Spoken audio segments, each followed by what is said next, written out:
রাত 1টা বাজে আর আমি এখনো পর্যন্ত ছাদে দাঁড়িয়ে আছি। কেন জানি আজকে আর রুমে যেতে মন চাচ্ছে না। রাতের এই পরিবেশটা অনেক ভালো লাগছে, কিন্তু আমার মনের ভিতর কাল বৈশাখী ঝড় বয়ে যাচ্ছে। নিজের মনের কষ্টটা আজ কাউকে বলতে পারছি না। হঠাৎ পিছন থেকে কে যেন ডাক দিল। চোখের পানিগুলো মুছে পিছনে তাকিয়ে দেখে আব্বু দাঁড়িয়ে আছে। আব্বু আমার সামনে এসে বলতে লাগলো, নিলয়, তুই এখন এখানে দাঁড়িয়ে আছিস কেন? যা, তোর রুমে যা। মেয়েটা সেই কখন থেকে তোর রুমে একা বসে আছে। আমার কাঁধে হাত রেখে বলল, যাচ্ছি। আমি যেই আসতে যাব আব্বু আবার বলল, দেখ বাবা, মেয়েটা অনেক ভালো, ও তোকে অনেক সুখে রাখবে। আমি কিছু বললাম না, কারণ কিছু বলার মতো ভাষা নেই। তাই একটা শুকনো হাসি দিয়ে ছাদ থেকে নেমে রুমে চলে আসলাম। দরজার সামনে দাঁড়িয়ে আছি আর ভাবছি আজকে কি থেকে কি হয়ে গেল। একটা দীর্ঘ নিঃশ্বাস ছেড়ে রুমের দরজা খুলে ভিতরে আসলাম। রুমের লাইট অফ করা ছিল, তাই লাইট অন করে যে খাটের দিকে তাকালাম তেমনি আমার পা কাঁপাকাঁপি শুরু হয়ে গেল। কারণ যে মেয়ের সাথে আমার বিয়ে হয়েছে সে মেয়েটা খাটে বসে এক পায়ের উপর আরেক পা রেখে ডান হাতে একটা রিভলভার নিয়ে বসে আছে, আর রিভলভারটা আমার দিকে মুখ করে ধরে আছে। আমার অবস্থা একেবারে খারাপ হয়ে গেছে। তবুও ভয়ে জিজ্ঞেস করলাম, আপনি এটা কই পাইছেন? এটা আমার। মানে? আর এই রিভলভারটা নিয়ে এসেছি তোমাকে মারার জন্য। আমি আপনাকে কি করেছি যে আপনি আমাকে মারবেন? তুমি এতক্ষণ কোথায় ছিলে? ছাদে ছিলাম। কার সাথে ছিলে? কারোর সাথে না, একা ছিলাম। আচ্ছা যাও, ফ্রেশ হয়ে আসো, ঘুমাবো। আপনি ঘুমিয়ে যান, আমার একটু কাজ আছে। ওই, তোর কি কাজ এত রাতে? হ্যাঁ, আমি বলেছি না ফ্রেশ হয়ে আসতে? তাড়াতাড়ি যা, না হলে এই বন্দুক দিয়ে গুলি করে তোর খুলি উড়িয়ে দেব। এত সুন্দর ঝাড়ি খেয়ে আমি এক দৌড়ে ওয়াশরুমে চলে আসলাম। ওয়াশরুমে এসে ফ্রেশ হয়ে বাইরে আসতেই দেখলাম মেয়েটা এখনো সেইভাবেই বসে আছে। আমাকে দেখেই বলল, আজকে কি সেখানেই দাঁড়িয়ে থাকবে নাকি ঘুমাবেও? আমি কিছু না বলে খাট থেকে আমার বালিশটা নিয়ে ফ্লোরে যেই শুতে যাব তেমনি মেয়েটা বলল, কি ব্যাপার, তুমি নিচে শুইতেছো কেন? তাহলে কোথায় ঘুমাবো? কেন, খাটে কি জায়গা নেই? না মানে ওই, কি না মানে করছো? তাড়াতাড়ি খাটে শুয়ে পড়ো। না, আপনি উপরে শুয়ে পড়ুন, আমি নিচে শুইতে পারবো। ওই, তোকে বলছি না আমার কথার উপরে কোনো কথা বলবি না। এখন তাড়াতাড়ি খাটে এসে শুয়ে পড়ো, না হলে এইটা তো দেখছই। আমি আর কিছু না বলে খাটের উপরে উঠে একপাশে হয়ে শুয়ে পড়লাম। হঠাৎ মেয়েটা আমার হাত ধরে টেনে আমার বুকের উপরে শুয়ে পড়ল। আচ্ছা, আপনি বালিশ থাকতে আমার বুকের উপর শুইলেন কেন? এখন থেকে তোমার বুকটা আমার বালিশ, এখন থেকে এখানেই ঘুমাবো। কেন, তোমার কোনো সমস্যা আছে? না, কোনো সমস্যা নেই। কিছু সময় নিরাপত্তা পালন করে হঠাৎ আমি বললাম, আপনাকে একটা প্রশ্ন করি। বলো। আপনার নাম কি? মেয়েটা আমার বুক থেকে মাথা তুলে ড্যাব ড্যাব করে তাকিয়ে বলল, তুমি কি আমার নাম জানো না? না। আমার নাম জান্নাতুল হাসানুল রোজা। অনেক সুন্দর নাম আপনার। আচ্ছা, আপনি আমার থেকে কয় বছরের বড় হবেন? বেশি না, 5 বছরের বড় হব। আমার থেকে 5 বছরের বড় আপনি? আচ্ছা, আপনি কি কখনো রিলেশন করেননি?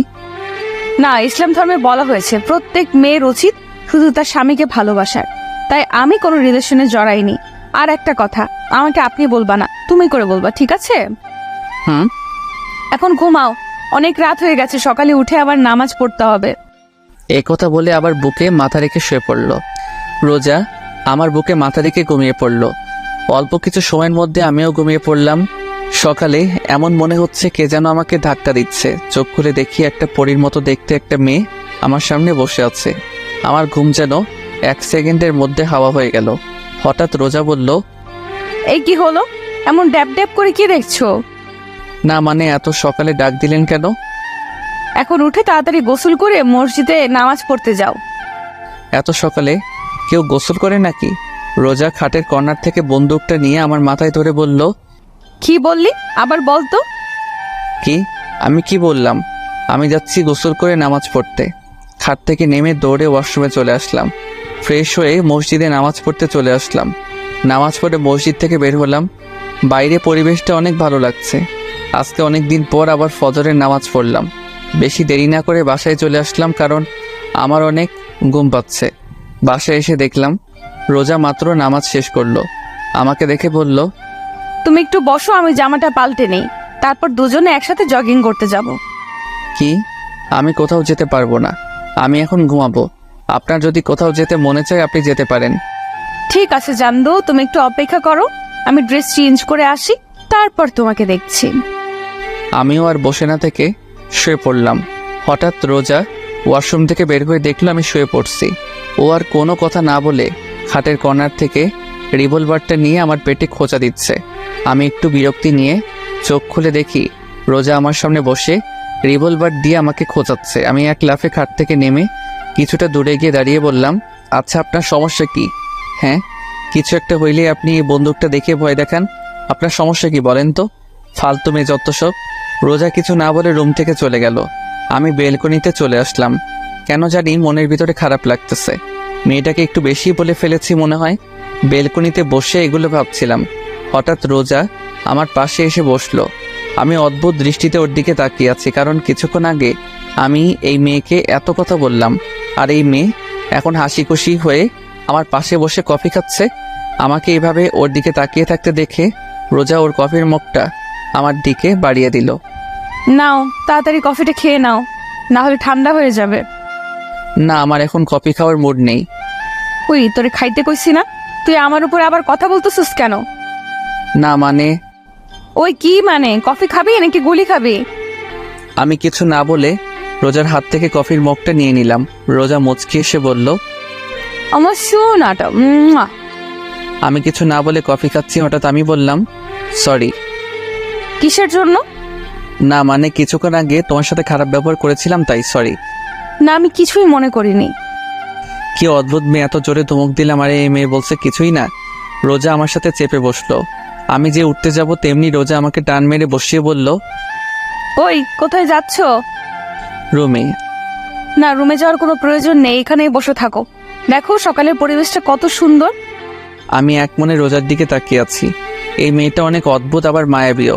মাত্র কালকে দেখা হলো আর এমন দেখাচ্ছে যে সে আমাকে আরো অনেক বছর আগে থেকে ভালোবাসে। ডাইনিং টেবিলে বসে আছি, আম্মু আর রোজা রান্নাঘরে কাজ করছে। আব্বু, তোমরা আমার সাথে এমন করলে কেন? আব্বু আর নেহা চোখ বড় বড় করে তাকিয়ে আছে। হঠাৎ আব্বু বলল, আমরা আবার তোর সাথে কি করলাম? কিছু জানো না তাই না? আরে কি হয়েছে বলবি তো? তোমরা আমার থেকে 5 বছর বড়, এক মেয়েকে আমার সাথে বিয়ে দিয়েছো, কেন করলে আমার সাথে এমন? শোন নীল, বাবা মা সন্তানের জন্য যা করে তা ভালোর জন্য করে। দেখিস তুইও রোজার সাথে সুখী থাকবি। আব্বু, আমি আরেকজনকে ভালোবাসি, আর আমি এই বিয়ে মানি না। ভাইয়া, কি বলছিস তুই? পাগল হয়ে গেলি নাকি? দেখো নীল, বিয়ে কোনো ছেলে খেলা না, বুঝলে? রোজ এখন থেকে তোমার বউ, এটা ভুলে যেও না। আমি এই বিয়ে মানি না, আর আমি বললাম তো আমি আরেকজনকে ভালোবাসি। তুমি যেই মেয়েকে ভালোবাসো সেই মেয়ে একটা বাজে মেয়ে। রাস্তায় রাস্তায় ছেলেদের সাথে চলাফেরা করে, ও তোমাকে নিয়ে খেলছে। আর আমি কিছু বলতে যাব ঠিক সে সময় আম্মু আর রোজা রান্নাঘর থেকে নাস্তা তৈরি করে নিয়ে আসলো। রোজা এসে আমার পাশে বসলো। সবাই একসাথে নাস্তা খাওয়া শুরু করলাম। সবাই কথা বলতেছে কিন্তু আমি কোনো কথা বলতেছি না, কারণ আমার তাদের সাথে কথা বলার কোনো মুড নাই। তাই আমি আমার মতো খেয়ে বাইরে চলে আসলাম। আমি আড্ডাখানায় আসতেই আমার বন্ধুরা নাইম, তানভীর, সাকিব চায়ের দোকানে বসে আছে। ওদের সামনে আসতেই, কিরে, কালকে আমাদের কিছু না বলেই ভার্সিটি থেকে এইভাবে চলে আসছিলি কেন? না মানে পরিবারের একটু সমস্যা হয়েছিল তাই আর কি। আচ্ছা, রিয়ার সাথে কি তোর কোনো কথা হয় নাই? কাল থেকে ও আমাদের কল দিচ্ছে তোর কথা জিজ্ঞেস করার জন্য, আর আমরাও তোকে কল দিলাম কিন্তু তোর ফোন বন্ধ দেখাচ্ছে। কালকে রাগের মাথায় মোবাইল ভেঙে ফেলেছিলাম। না মানে মোবাইলে চার্জ ছিল না হয়তো।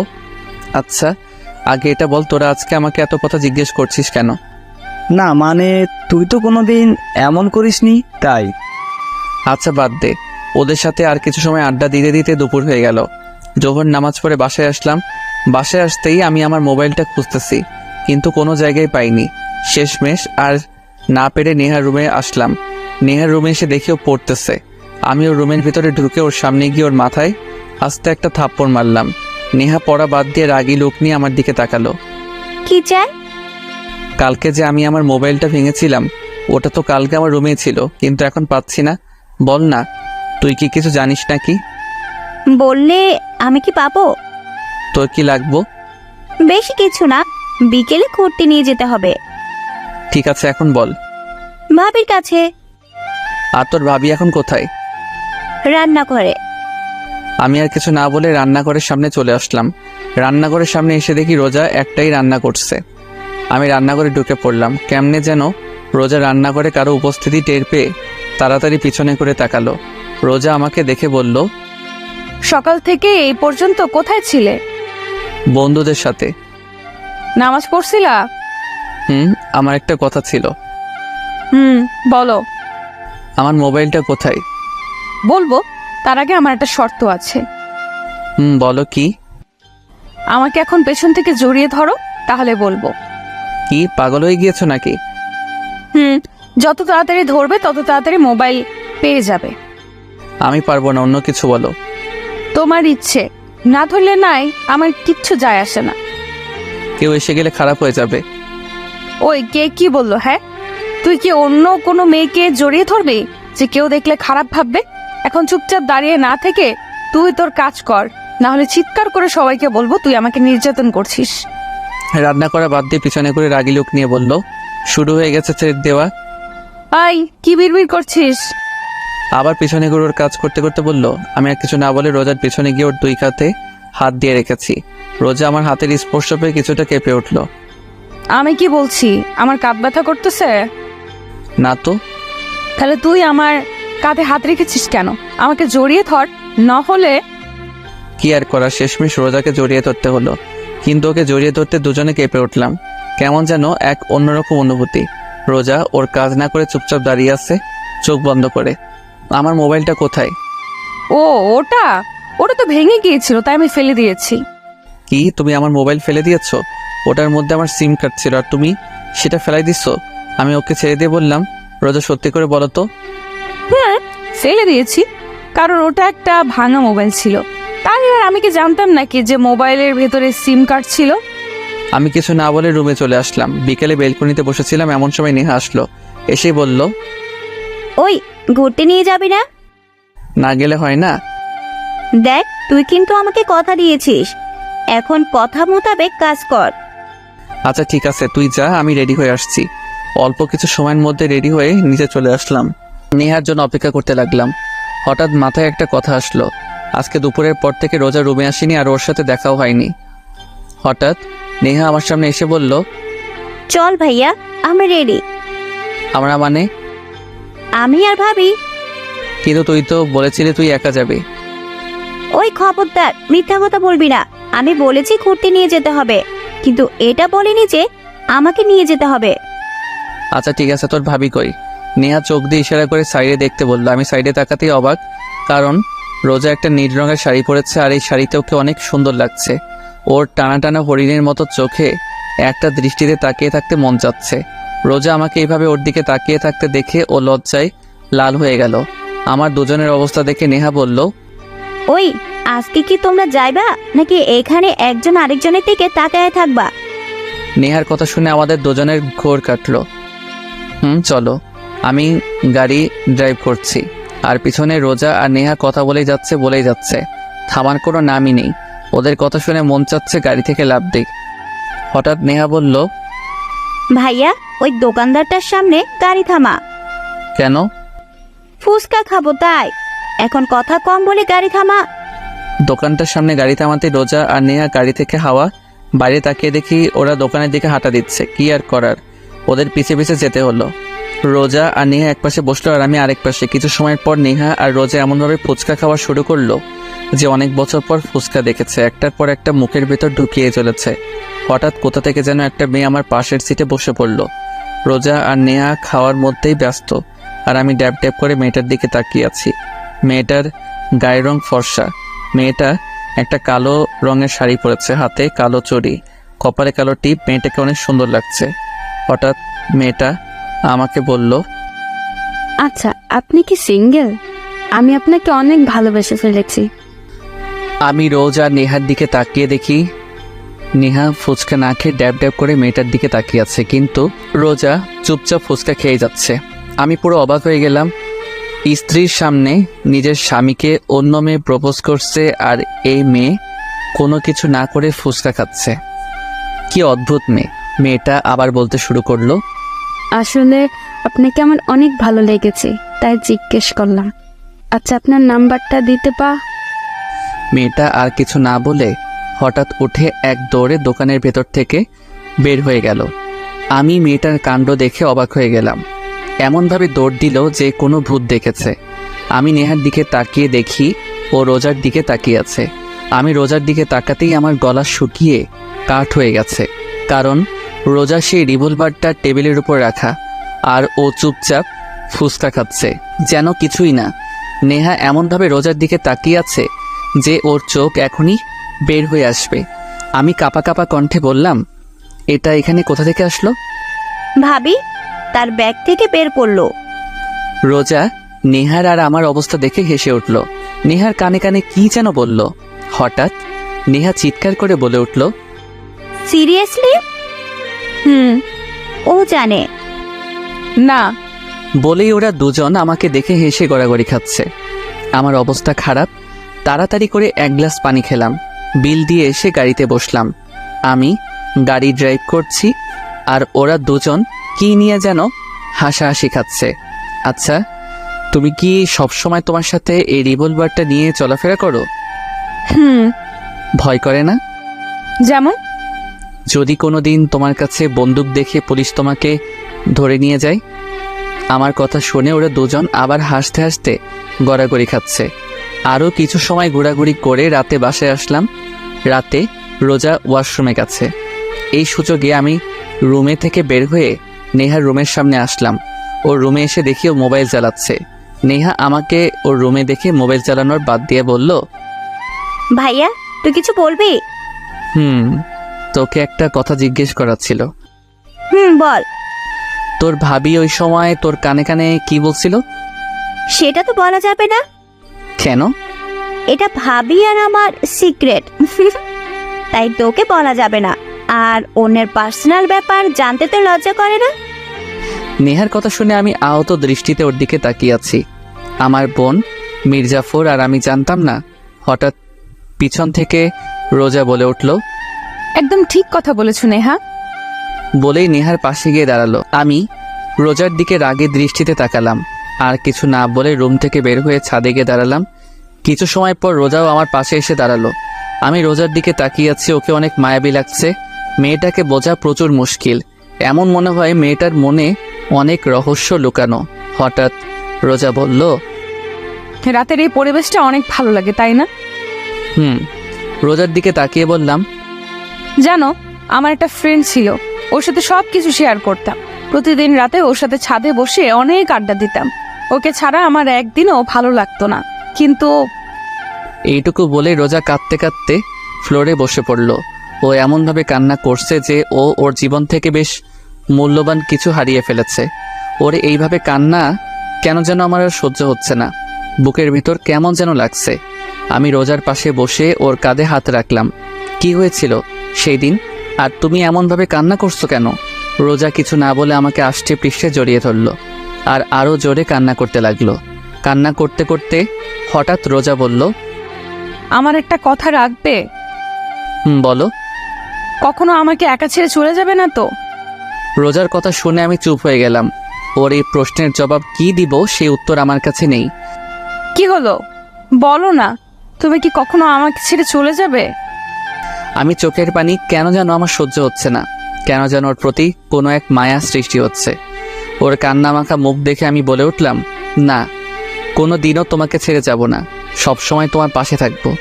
রোজা কিছু না বলে আমার বুকে মাথা রেখে বসে থাকলো। আর আমি ভাবতে লাগলাম, আমি তো অন্য কাউকে ভালোবাসি, তাহলে রোজাকে এই কথা কিভাবে বলতে পারলাম? রোজা, এই প্রথম আমি রোজার নাম বলে ডাক দিলাম। রোজা। রোজা এখনো নিশ্চুপ থাকায় বুঝতে পারলাম ও ঘুমিয়ে পড়েছে। রাত 11টা বেজে গেছে, আর আকাশের অবস্থা দেখে বোঝা যাচ্ছে বৃষ্টি আসতে পারে। তাই বেশি দেরি না করে রোজাকে সাবধানে কোলে তুলে নিলাম। ছাদ থেকে নেমে রুমে যাচ্ছি, এমন সময় আমাদের সামনে নেহা এসে হাজির। তো এত রাতে কোথা থেকে আসা হলো? চুপ, আসতে বলো, রোজা ঘুমিয়ে পড়েছে। ও, তুই কি করছিস? এত রোমান্টিক একটা সময়, ভাবি তোর কোলে একটা ছবি তুলে নেই। নেহার ছবি তোলা হয়ে গেলে আমরা রুমে চলে আসলাম। রোজাকে বিছানায় শুয়ে দিলাম। আমি ওর অপর পাশে শুয়ে পড়লাম, রোজার দিকে মুখ করে। ঘুমন্ত অবস্থায় রোজাকে অনেক মায়াবতী লাগছে। কান্না করার ফলে ওর দু চোখ ফুলে গেছে, নাক লাল হয়ে গেছে। ওকে দেখে আমার এক অন্যরকম অনুভূতি কাজ করছে। কেন যেন এখন আর রিয়ার কথা মনে পড়ছে না। মন চাচ্ছে রোজার সাথেই থাকি সব সময়। এইসব ভাবতে ভাবতে কখন যে ঘুমিয়ে পড়লাম মনে নেই। সকালে ঘুম থেকে উঠে দেখলাম রোজা আমার বুকের উপরে মাথা রেখে গুটিসুটি মেরে শুয়ে আছে। রোজাকে বুকের উপর থেকে সরিয়ে একপাশে শুয়ে দিলাম। আমি উঠে ওয়াশরুমে চলে আসলাম। কিছু সময় পর ফ্রেশ হয়ে নিচে আসলাম। কি রে, রোজা কোথায়? ও ঘুমাচ্ছে। ও, তুই এখন কি ভার্সিটিতে যাবা? হুম, নেহা কি যাবে না? নেহা তো ওর ফ্রেন্ডদের সাথে চলে গেছে। ও, কিছু সময় পর ভার্সিটির উদ্দেশ্যে রওনা দিলাম। কিছু সময়ের মধ্যে ভার্সিটি পৌঁছে গেলাম। ভার্সিটির ভিতর ঢুকতে কোথা থেকে যেন রিয়া দৌড়ে এসে আমাকে জড়িয়ে ধরলো আর বলতে লাগলো, ওই কালকে কোথায় ছিলে আর তোমার মোবাইল বন্ধ কেন? রিয়ার এইভাবে জড়িয়ে ধরা আমার কেন যেন ভালো লাগছে না। ওকে এক ঝটকায় নিজের থেকে ছাড়িয়ে নিয়ে বললাম, একটু প্রবলেম হয়েছিল তাই আর কি। তো আমি কি কিছু হেল্প করতে পারবো নাকি? না, দরকার নেই, এখন চলো ক্লাসে যাই। না, আজকে গল্প করব, চলো। না, আমার এখন গল্প করার কোনো মুড নেই। না, তোমাকে বলছি না, এখন গল্প করব, চলো। আমি রিয়ার হাত থেকে আমার হাত এক টান দিয়ে ছাড়িয়ে নিয়ে বললাম, এত বায়না করো কেন? আমি বললাম না আমার এখন তোমার সাথে গল্প করার মুড নেই। সরি। রিয়া কিছু না বলে সেখান থেকে চলে গেল।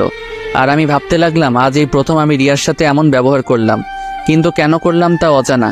অনেক সময় খোঁজার পর এক ক্যাম্পাসের এক কোনো আম গাছের নিচে বসে আছে। আমি রিয়ার সামনে গিয়ে দাঁড়ালাম।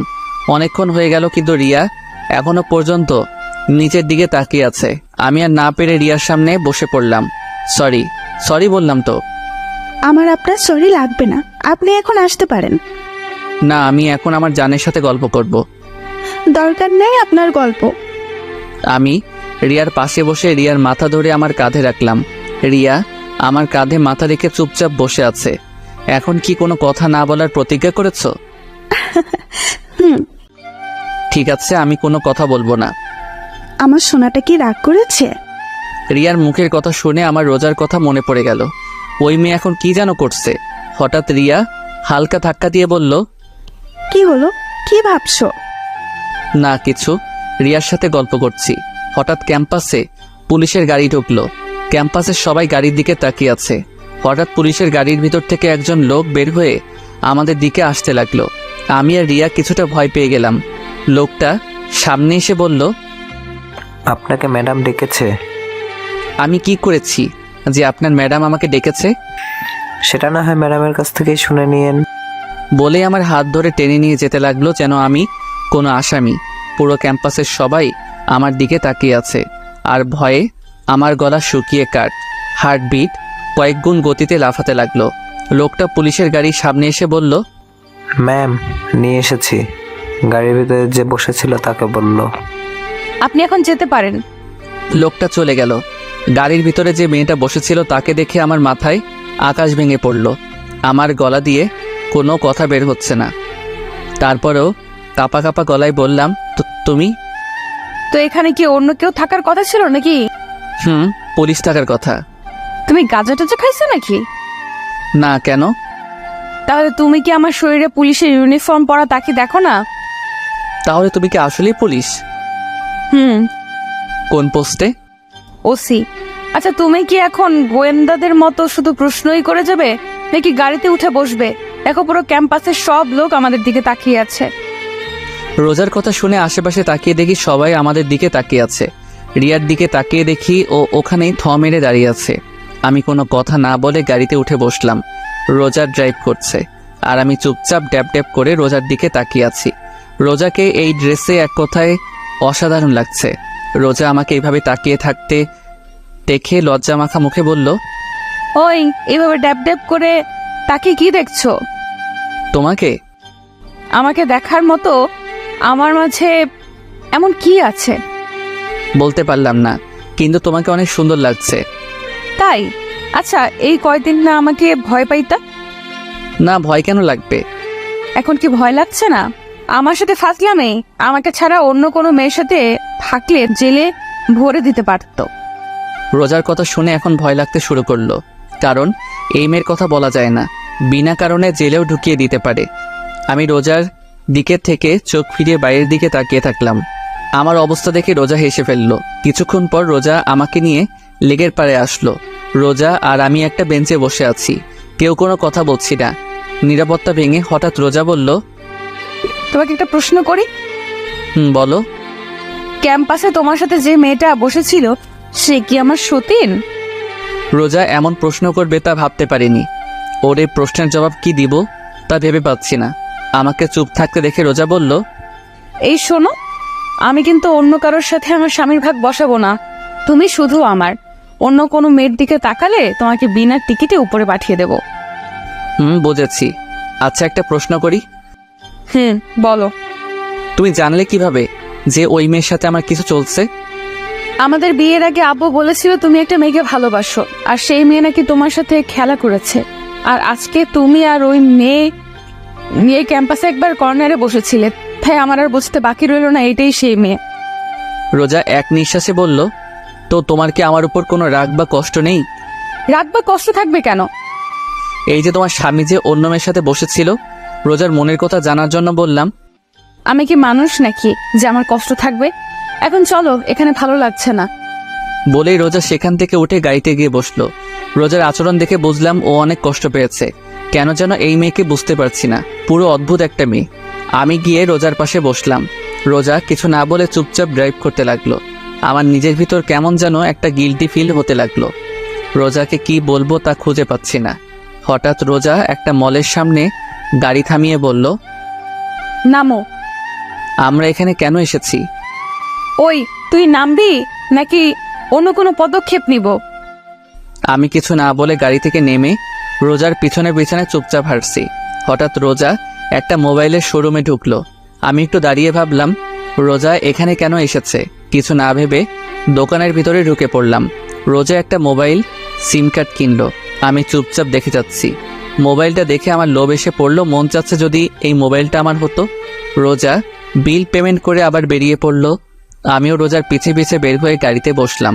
কিছুক্ষণ পর রোজা একটা রেস্টুরেন্টের সামনে গিয়ে গাড়ি থামালো। আমার দিকে তাকাতেই আমি গাড়ি থেকে নেমে পড়লাম। রোজা আর আমি রেস্টুরেন্টে থেকে লাঞ্চ করলাম, কিন্তু রোজা আমার সাথে কোনো প্রকার কথাও বলেনি। আর একটা লজ্জাজনক কথা, সব পেমেন্ট রোজাই করেছে, কারণ আমি বেকার। কিছু সময় পর দুজনেই বাসায় চলে আসলাম। বাসায় আসতেই আম্মু রোজাকে ডাকলো। রোজা কিছু না বলে রুমে চলে গেল। আম্মু আমাকে দেখে আমার সামনে এসে বলল, কি রে, রোজার আবার কি হলো?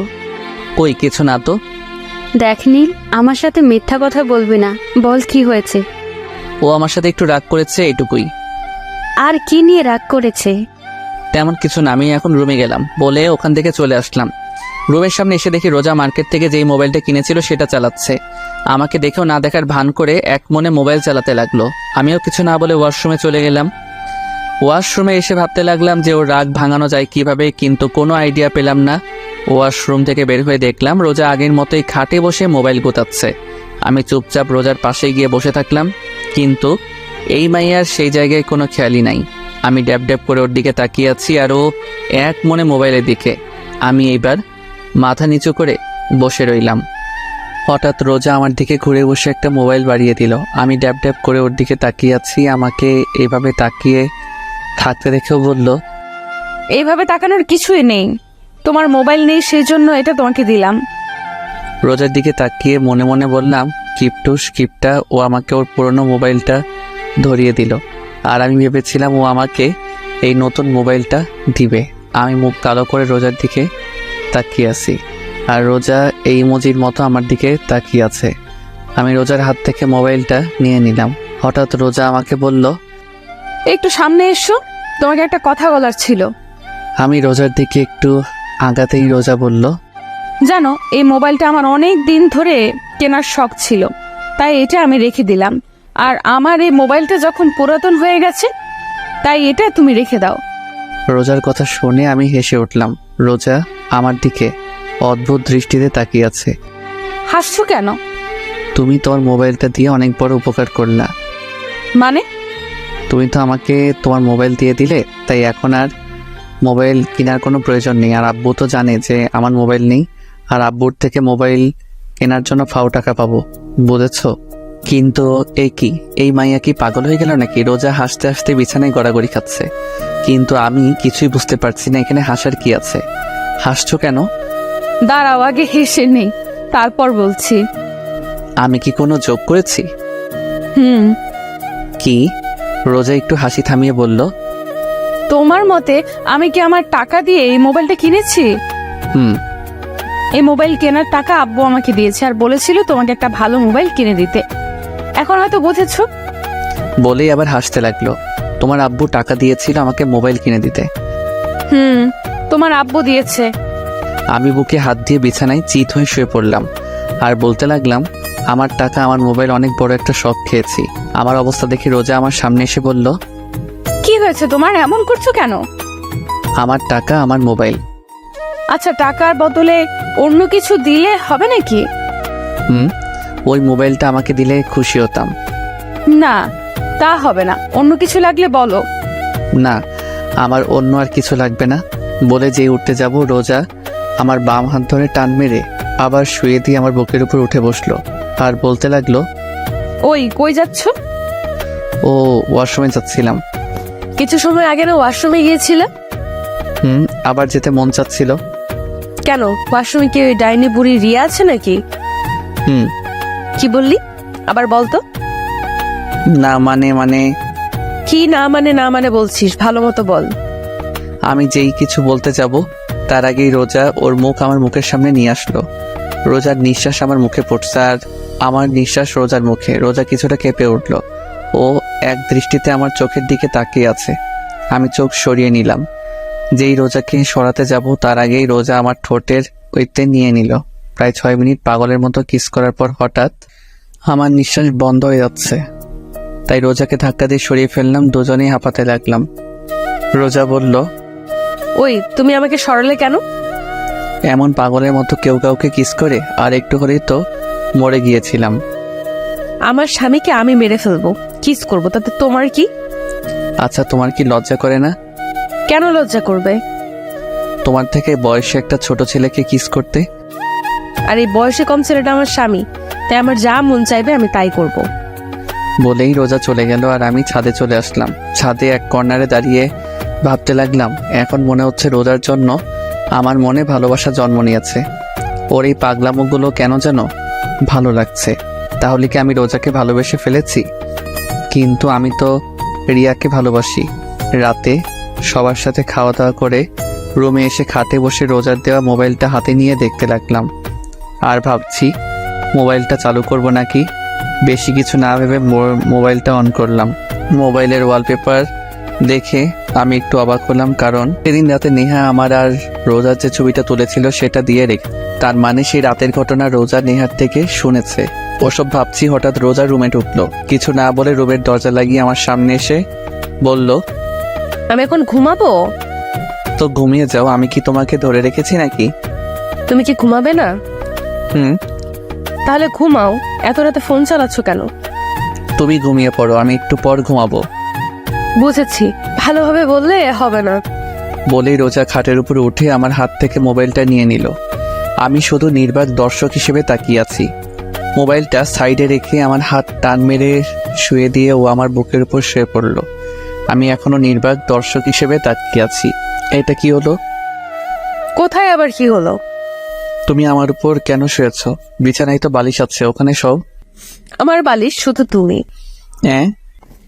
নয় হ্যাঁ, এখন কথা কম বলে শুয়ে পড়ো, অনেক রাত হয়েছে। আমি আর কিছু বললাম না, কারণ এই মেয়ের সাথে কথায় পেরে ওঠা অসম্ভব। কিছুক্ষণের মধ্যে আমরা ঘুমিয়ে পড়লাম। সকালে ঘুম থেকে উঠে দেখলাম রোজা প্রতিদিনের মতো আমার বুকের উপর মাথা রেখে শুয়ে আছে। আজকে কেন জানি ওর এইভাবে শুয়ে থাকা আমার ভালো লাগছে। আমার ডান হাতটা দিয়ে ওর মুখের উপর আসা চুলগুলো ওর কানের পিছনে গুঁজে দিলাম। ও কিছুটা নেড়ে উঠল। কিছুক্ষণ এক দৃষ্টিতে ওর দিকে তাকিয়ে থাকলাম। ওকে অনেক রূপবতী দেখাচ্ছে। রোজাকে সাবধানে বুকের উপর থেকে উঠিয়ে সাইডে শুয়ে দিলাম। আমি উঠে ফ্রেশ হয়ে নাস্তা করে ভার্সিটির উদ্দেশ্যে বেরিয়ে পড়লাম। রিয়াকে কি বলবো তা ভাবতে ভাবতে ভার্সিটির সামনে চলে আসলাম। ভার্সিটির সামনে আসতে দেখলাম রিয়া গেটের সামনে দাঁড়িয়ে আছে। ওকে দেখে বোঝা যাচ্ছে ও কারোর জন্য অপেক্ষা করছে। হঠাৎ রিয়া আমাকে দেখে আমার সামনে দৌড়ে আসলো আর এসেই বলতে লাগলো, তুমি ঠিক আছো তো? কি হয়েছে তোমার? আর এমন দেখাচ্ছে কেন তোমাকে? কালকে ওই পুলিশ তোমাকে ধরে নিয়ে গেল, সেটা নিয়ে আমি অনেক টেনশনে ছিলাম। ও, ওটা আমার এক পরিচিত কাজিন ছিল। ও, আমি তো ভয় পেয়ে গেছিলাম। আচ্ছা এটা বলো, এখানে কার জন্য অপেক্ষা করছিলে? তোমার জন্য অপেক্ষা করছিলাম। কেন? আজকে সারাদিন তোমাকে নিয়ে ঘুরবো। তাই? হ্যাঁ, তো কোথায় যাইবা এখন? লেকের পাড়ে যাবো, চলো। ঠিক আছে চলো। আমি আর রিয়া রিক্সায় উঠলাম। রিক্সা চলছে তার আপন গতিতে। রিয়া আমার এক হাত ঝাপটে ধরে বসছে। ওর এইভাবে আমার হাত ধরে থাকা কেন জানি ভালো লাগছে না। কিছু সময়ের মধ্যে লেকের পাড়ে এসে পড়লাম। রিক্সা ভাড়া মিটিয়ে আমি আর রিয়া পাশাপাশি হাঁটছি।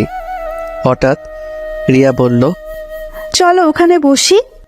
ঠিক আছে। রিয়ার আর আমি পাশাপাশি বসলাম।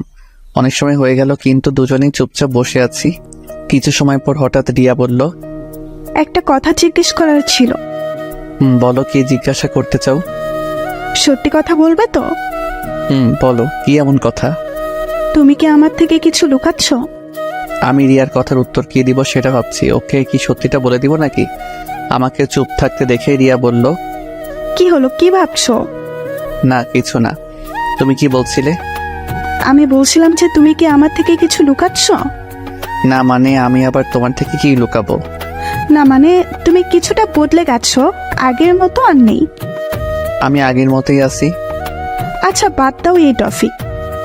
দুজনে আবার চুপ হয়ে গেলাম, কেউ কোনো কথা বলছি না। আবার কিছু সময় পার হয়ে গেল। হঠাৎ আমার মোবাইলে কল আসলো। মোবাইলের স্ক্রিনে তাকিয়ে দেখি আননোন নাম্বার থেকে কল আসছে। আমি তো এই সিম কার্ডের নাম্বারে কাউকে দেইনি, তাহলে কে কল দিল? এইসব ভাবতে ভাবতে কলটা কেটে গেল। এটা দেখে রিয়া বলল, কি ব্যাপার, কলটা ধরলে না কেন? আমি কিছু বলতে যাব তার আগে আবার কল আসলো সেই একই নাম্বার থেকে। রিয়ার থেকে কিছুটা দূরে গিয়ে কলটা রিসিভ করলাম। রিসিভ করতেই, ওই কই তুমি? কে আপনি আর কাকে কল দিয়েছেন? ওই আমি রোজা। রোজা? আমি এখন কই তুমি? আমি তো এখন ভার্সিটিতে আছি। সত্যি তো? ঠিক আছে, বাই। রোজা কলটা কেটে দিল। রোজার গলার আওয়াজ শুনে মনে হলো ও কান্না করছে। হঠাৎ রিয়া আমার পাশে এসে দাঁড়ালো। কি ব্যাপার, কে কল করেছিল? আব্বু। কি বললো? আরে তেমন কিছু না, এমনি কল দিয়েছিল। তুমি আমার থেকে কিছু লুকাচ্ছ না তো? আরে বাবা, আমি আবার কি লুকাবো? আচ্ছা এখন কি খাবে বলো? চলো ফুচকা খাবো। ঠিক আছে চলো। তারপর রিয়া আর আমি ফুচকার দোকানে ঢুকলাম। রিয়া ফুচকা খাচ্ছে আর মাঝে মাঝে আমার মুখে একটা ফুচকা তুলে দিচ্ছে। ওর সাথে সময় কাটাতে আমার অনেক ভালো লাগে, কিন্তু আজকে কেন যেন ভালো লাগছে না। মনে শুধু রোজার কথাই মনে পড়ছে। হঠাৎ মনে পড়লো এতক্ষণে তো ভার্সিটির সময় শেষ। হঠাৎ আমার মোবাইলে আবার কার যেন কল আসলো। পকেট থেকে মোবাইলটা বের করে স্ক্রিনে তাকিয়ে দেখি রোজা আবার কল করেছে। কিছু না ভেবে কলটা কেটে দিলাম। কলটা কেটে দিয়ে রিয়াকে বললাম, রিয়া আমার এখন যেতে হবে, একটা জরুরি কাজ আছে। না, আজকে আমরা সারাদিন ঘুরবো, তোমাকে আজকে সারাদিন আমার সাথে থাকতে হবে। রিয়া প্লিজ বোঝার চেষ্টা করো, আমার এখন যেতে হবে। রিয়া হালকা কেঁপে উঠলো, কারণ আমি কখনো ওর সাথে এইভাবে কথা বলিনি। আচ্ছা ঠিক আছে যাও, আর সরি। আমি বুঝতে পারলাম ওর সাথে এমনভাবে কথা বলা ঠিক হয়নি। আমি রিয়াকে বুকের সাথে জড়িয়ে ধরে বললাম, সরি প্লিজ, কষ্ট পেও না, একটু রাগ উঠে গিয়েছিল। প্লিজ সোনা, কথা বলো প্লিজ। তুমি বদলে গিয়েছো, তুমি আর আগের মতো নেই। বলেই রিয়া সেখান থেকে চলে গেল। আমি বিল পেমেন্ট করে দোকান থেকে বের হয়ে আসলাম। রাস্তায় এসে দাঁড়িয়ে আছি, নিজের উপর প্রচুর রাগ হচ্ছে, কিন্তু কারণ খুঁজে পাচ্ছি না। হঠাৎ আবার মোবাইলে রোজার কল আসলো। আমি কল রিসিভ করেই বললাম, আচ্ছা কি সমস্যা আপনার বলেন তো? মানে? এত কল করছেন কেন?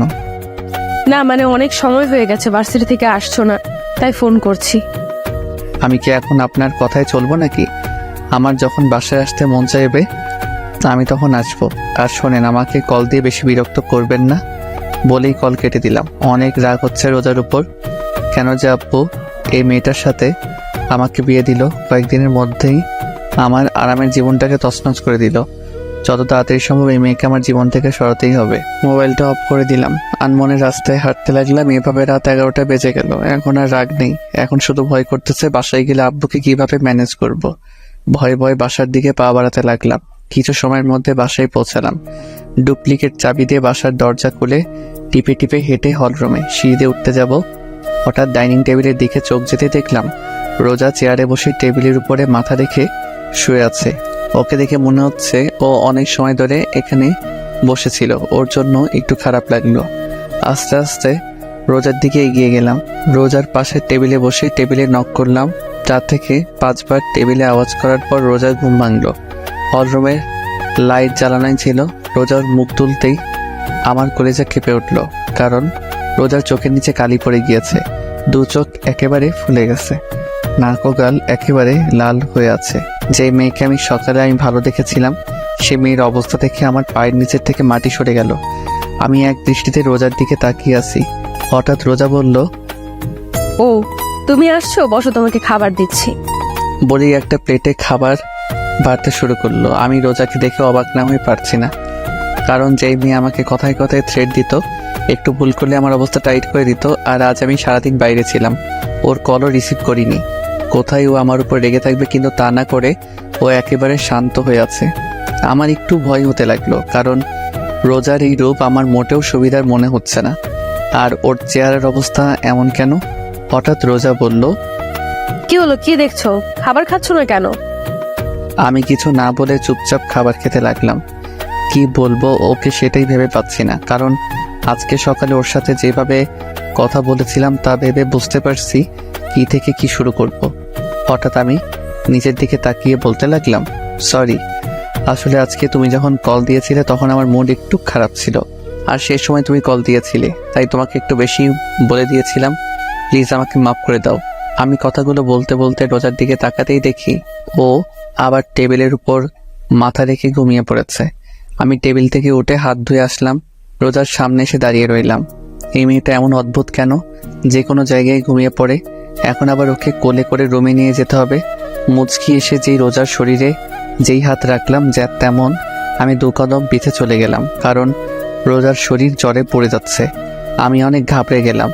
এখন কি করব কিছুই মাথায় আসছে না। আমি তাড়াতাড়ি করে রোজার কাছে গিয়ে ওকে কোলে তুলে নিলাম। রোজাকে কোলে নিয়ে রুমে চলে আসলাম। এসেই রোজাকে বিছানায় শুয়ে দিয়ে দৌড় দিয়ে ওয়াশরুমে চলে গেলাম। একটা বালতির মধ্যে পানি এনে কাপড় দিয়ে রোজার মাথায় পানি পড়তে দিতে লাগলাম। হঠাৎ খেয়াল করলাম রোজা কাঁপছে। বিছানার সাইড থেকে কম্বলটা নিয়ে রোজা গায়ে জড়িয়ে দিলাম। রোজা কম্বলটাকে আষ্টে পৃষ্ঠে জড়িয়ে ধরলো, আর আমি ওর মাথার পাশে বসে পানি পড়তে দিতে থাকলাম। আর ভাবতে লাগলাম, রোজার আজকে যে অবস্থা তার জন্য একমাত্র দায়ী আমি। আমার জন্যই হয়তো এমন হয়েছে। আজকে ওকে শুধু শুধু এতগুলো কথা শুনিয়েছিলাম। সারাটা দিন মেয়েটা কতবার কল করেছিল, কিন্তু একটাবারও ওর কল রিসিভ করিনি। কত যেন কষ্ট পেয়েছে, আর গাধার মতো এসে আমি ওকে রেখে খেতে বসে গেলাম। একটাবারও জিজ্ঞেস করলাম না যে তুমি খেয়েছো কিনা। নিজের উপর অনেক রাগ হতে লাগলো। হঠাৎ এমন মনে হলো আমার গাল বেয়ে পানি গড়িয়ে পড়ছে। এক হাত দিয়ে চেহারায় হাত দিয়ে দেখে আমার চোখে পানি। আমার চোখের পানিটা মায়ার নাকি কষ্টের সেটা অজানা। আমি শেষবার কবে কেটেছিলাম সেটা আমার মনে নেই। কেন যে মেয়েটাকে এত কষ্ট দিতে গেলাম। রোজার চেহারার দিকে তাকালেই কেন জানি আমার অনেক কষ্ট হচ্ছে। এইভাবে সারা রাত রোজার মাথায় পানি ঢালতে ঢালতে সকাল হয়ে গেল। সকাল 6টা। এখন রোজার শরীরের জ্বর কিছুটা কমে এসেছে। হঠাৎ আমি রোজার জামার দিকে খেয়াল করে দেখলাম পানি ঢালতে ঢালতে ওর জামা বেশ খানিকটা ভিজে গিয়েছে। এখন হইল আরেক সমস্যা, রোজার জামা চেঞ্জ করা যায় কিভাবে। কিছু সময় ভেবে আমি রুম থেকে বের হয়ে নেহার রুমের সামনে আসলাম। নেহার রুমের সামনে এসে বেশ খানিকটা সময় ধরে নেহাকে ডাকার পরে নেহা দরজা খুলতেই বলল, কি হয়েছে, সমস্যা কি? আপনি এত সকালে আমাকে ডাকছেন কেন? নেহা আমার সাথে এতটুকু বলেই চুপ হয়ে গেলাম, কারণ আমার বোন আমাকে আপনি করে বলছে। কি হলো বোন, তুই আমাকে আপনি করে বলছিস কেন? নেহা এক ঝটকায় হাতটা সরিয়ে নিয়ে আমার থেকে 2 কদম পিছে গিয়ে বলতে লাগলো, আমার ইচ্ছা আমি কাকে কি বলে রাখবো। আর আপনি আমার ভাই না, আমি আপনার কোনো বোন না। আমি অবাকের উপর অবাক হচ্ছি। কারণ কি এমন হয়েছে যার কারণে নেহা আমার সাথে এমন ব্যবহার করছে? কেন জানি ওর কথাগুলোয় আমার ভিতরে কেমন যেন ব্যথা অনুভব হতে লাগলো। হঠাৎ নেহা আমার মুখের সামনে চুটকি বাজিয়ে বলল, কি হলো? আপনি কেন এসেছেন এখানে? রোজার। কি হয়েছে ভাবি? কি বলেন? কি হয়েছে ভাবি? আমি কিছু বলার আগে নেহা আমাকে পাশ কাটিয়ে আমার রুমের দিকে দৌড় দিল। আমি দাঁড়িয়ে না থেকে নেহার পিছনে পিছনে গেলাম। নেহার রুমের ভিতর ঢুকে রোজার অবস্থা দেখে আমার দিকে রাগী দৃষ্টিতে তাকালো। ও এমনভাবে আমার দিকে তাকালো যে আমি কোনো জেলের আসামি। নেহা আমার সামনে এসে বলল, কি করেছেন আপনি ভাবির সাথে? রাতে আমি আর রোজা খাবার টেবিলে বসেছিলাম। আমি খাবার খাচ্ছি, হঠাৎ দেখি রোজা কিছুটা কাঁপছে, কিন্তু আমি ভেবেছিলাম হয়তো এমনই। তারপর হাত ধুয়ে এসে যখন ওর ঢাক দিলাম কিন্তু উঠল না। ওর শরীরের হাত দিয়ে দেখি ওর শরীরে প্রচুর জ্বর এসেছে। তারপর ওকে রুমে নিয়ে এসে পানি পট্টি দিতে দিতে ওর জামা ভিজে গিয়েছে, তাই তোকে ডাক দিয়েছি। আচ্ছা, ভাবি কি আপনাকে কিছু বলেনি? না একবারও কি রুমের অবস্থা দেখেছেন? না, রুমে আবার কি হবে? এটুকু বলেই পুরো রুমের দিকে তাকাতেই দেখলাম আমার রুমটা এমন দেখাচ্ছে যে রুমের ভিতরে কোনো বড়সড় টর্নেডো এসেছিল। রুমের প্রত্যেকটা জিনিস ভেঙে ফেলেছে, এমনকি খাটের উপর দেয়ালে আমার বড় একটা ছবি ঝোলানো ছিল সেটাও ভেঙে ফেলেছে। আমি নেহার দিকে তাকাতেই নেহা বলল, এগুলো সব আপনার জন্য হয়েছে। আমি যেই কিছু বলতে যাব তার আগে নেহা আমাকে ধাক্কা দিয়ে রুম থেকে বের করে দিল। আমি রুমের বাইরে দাঁড়িয়ে ভাবতে লাগলাম রোজা কেন ভেঙেছে সবকিছু। ওর কল্লা ধরায় কি ও রেগে গিয়ে এগুলো করেছে নাকি অন্য কোনো কারণে? এইভাবে কিছু সময় যাওয়ার পর নেহা রুমের দরজা খুলল। আমি রুমের বাইরে দাঁড়িয়েছিলাম। নেহা আমার সামনে এসে বলল, ভাইয়া, কালকে যদি তুই ভাবির সাথে মিথ্যা কথা না বলতি তাহলে আজকে এমনটা হতো না। কালকে দুপুর থেকে ভাবি কিছু না খেয়ে বসেছিল তোর জন্য, আর তুই বদলে গিয়েছিস ভাইয়া। বলেই নেহা চলে গেল। আমি চুপচাপ দাঁড়িয়ে থাকলাম, আর মাথায় শুধু একটা কথাই আসছে, তাহলে কি রোজা জানতো যে আমি ভার্সিটিতে না গিয়ে রিয়ার সাথে ঘুরতে গিয়েছিলাম, আর কাল থেকেও কিছু না খেয়ে বসেছিল, আর আমি নিজের প্রতি নিজের খুব রাগ হতে লাগলো। কিন্তু এত কিছু হয়ে যাওয়ার পরেও রোজা আমার সাথে রাগে কেন কথা বললো না কেন? আমি রুমের ভিতর আসতেই দেখলাম রোজা ঘুমিয়ে আছে। ওর চেহারা একেবারে শুকিয়ে গিয়েছে, চোখের নিচে কালি জমে গিয়েছে। আমি গিয়ে রোজার পাশে বসলাম, আর এক দৃষ্টিতে ওর চেহারার দিকে তাকিয়ে রইলাম। সকাল 8টার দিকে রোজার ঘুম ভাঙলো। ও চেয়ে দেখে আমি ওর দিকে এক দৃষ্টিতে তাকিয়ে আছি। রোজাও কিছু না বলে চুপচাপ আমার চোখের দিকে তাকিয়ে আছে। হঠাৎ রোজা বলল, কি হয়েছে? আপনি কাঁদছেন কেন? কেন যেন রোজার এই আপনি বলাই মনের মধ্যে কোনো কষ্ট লাগলো না। এমন মনে হচ্ছে আমি আপনি করে বলারই প্রাপ্য। আমি কিছু না ভেবে রোজাকে দুহাত দিয়ে আমার বুকের সাথে চেপে ধরলাম। আমি আজ প্রথমবার রোজাকে নিজের ইচ্ছায় বুকের সাথে জড়িয়ে ধরলাম। রোজা একেবারে চুপ হয়ে আছে, কিছুই বলছে না, এমনিও কোনো নড়াচড়াও করছে না। ওর এইভাবে চুপ করে থাকা আমি মেনে নিতে পারছি না। প্লিজ আমাকে মাফ করে দাও। আমি কালকে তোমার সাথে মিথ্যা কথা বলতে চাইনি, ভয়ে ছিলাম যদি তোমাকে সত্যি কথা বললে যদি তুমি রাগ করতে, তাই। কিন্তু এখন মনে হচ্ছে তোমাকে সত্যি কথা বলে দেওয়াটাই উচিত ছিল। প্লিজ আমাকে মাফ করে দাও কালকে তোমার সাথে বাজে ব্যবহার করার জন্য। তোমাকে একটা কথা বলবো, তার সত্যি সত্যি উত্তর দিবে। বলো, কি জানতে চাও তুমি? তুমি কি রিয়াকে সত্যি ভালোবাসো? হুম। আমার জন্য কি তোমার মনে কোনো ভালোবাসা নেই? আমি কি আমার জন্য তোমার মনে একটুও ভালোবাসা জন্মাতে পারিনি? রোজার প্রশ্নের উত্তর আমার অজানা। আমি জানি না আমি রোজাকে ভালোবাসি নাকি ভালোবাসি না, কিন্তু ওকে ছাড়া কথা না বললে আমার মনে কেন যেন শান্তি লাগে না। কেন যেন ওর পাগলামোগুলো আমার ভালো লাগতে শুরু করেছে। তাহলে কি আমি ওকে ভালোবেসে ফেলেছি? কিন্তু আমি তো ভালোবাসি রিয়াকে। আমাকে চুপ থাকতে দেখে রোজা বলল, কি হলো বলো, তুমি কি আমাকে একটুও ভালোবাসো না? জানি না। জানো, আমি কখনো কোনো দিন কোনো রিলেশনে জড়াইনি। আমার শুধু একটাই চাওয়া ছিল, আর তা হলো বিয়ের পর নিজের স্বামীকে ভালোবাসবো, স্বামীর সাথে ছুটিয়ে প্রেম করব। জানো, যখন কলেজে পড়তাম তখন আমার বান্ধবীরা প্রত্যেক দিন ওদের বয়ফ্রেন্ডদের সাথে ঘুরতে যেত। ওরা আমাকে প্রতিদিন বলতো যে আমি যাতে কোনো ছেলের সাথে রিলেশন করি, কিন্তু আমি করতাম না। কারণ ছোট থাকতে আম্মু শিখিয়েছিল ইসলাম ধর্মে রিলেশন করাটা হারাম। তাই আমি ওদের বলতাম আমিও একদিন ঘুরবো আমার স্বামীর সাথে। জানো, আমি চাইলে আমার থেকে বড় আর নইলে আমার সমবয়সী কাউকে বিয়ে করতে পারতাম, কিন্তু আমি আমার থেকে বয়সে ছোট ছেলেকে বিয়ে করার কারণ হচ্ছে তুমি যেন সবসময় আমার কথা শোনো। আমি তোমাকে সবসময় শাসনের উপর রাখি, কারণ তুমি যেন আমার ভয়ে কোনো মেয়ের দিকে না তাকাও। কারণ আমি চাইতাম না যে আমার স্বামী আমাকে রেখে অন্য কোনো মেয়েকে ভালোবাসুক। কিন্তু আমি ভুল ছিলাম, আমার সব কিছু ভুল ছিল। আমি চুপচাপ চেয়ে আছি রোজার দিকে, কোনো ভাষাই খুঁজে পাচ্ছি না কি বলবো। ওর তো এখানে কোনো দোষ নেই, সব দোষ তো শুধু আমি করেছি। আমার জন্য শুধু শুধু কষ্ট পাচ্ছে। চিন্তা করো না, খুব তাড়াতাড়ি তোমাকে আজাদ করে দিব। তারপর তুমি আর রিয়া আরামে থাকতে পারবে। আমার জন্য তোমাদের কারোরই আর কোনো সমস্যা হবে না।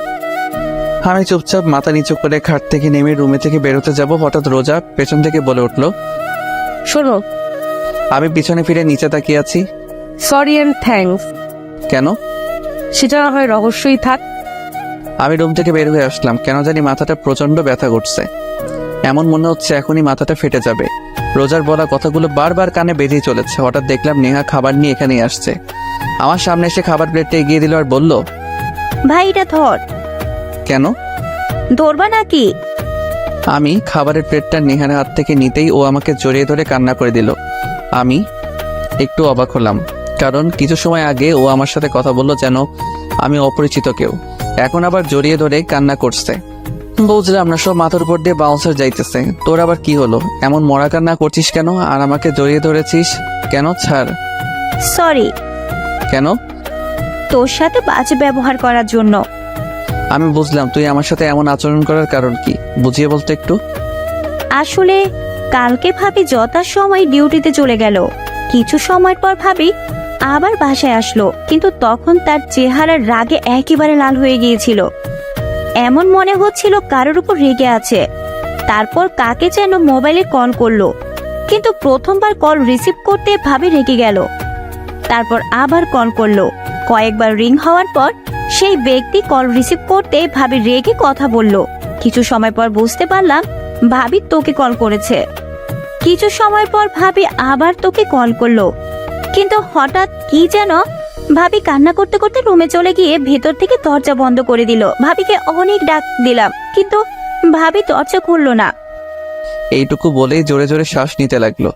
আবার যেই বলতে যাবে নেহা আমার দিকে তাকিয়ে। আমি রোজার ব্যাপারটা নিয়ে এত বেশি অবাক হইনি, যত বেশি অবাক হয়েছি নেহার কথা বলা দেখে।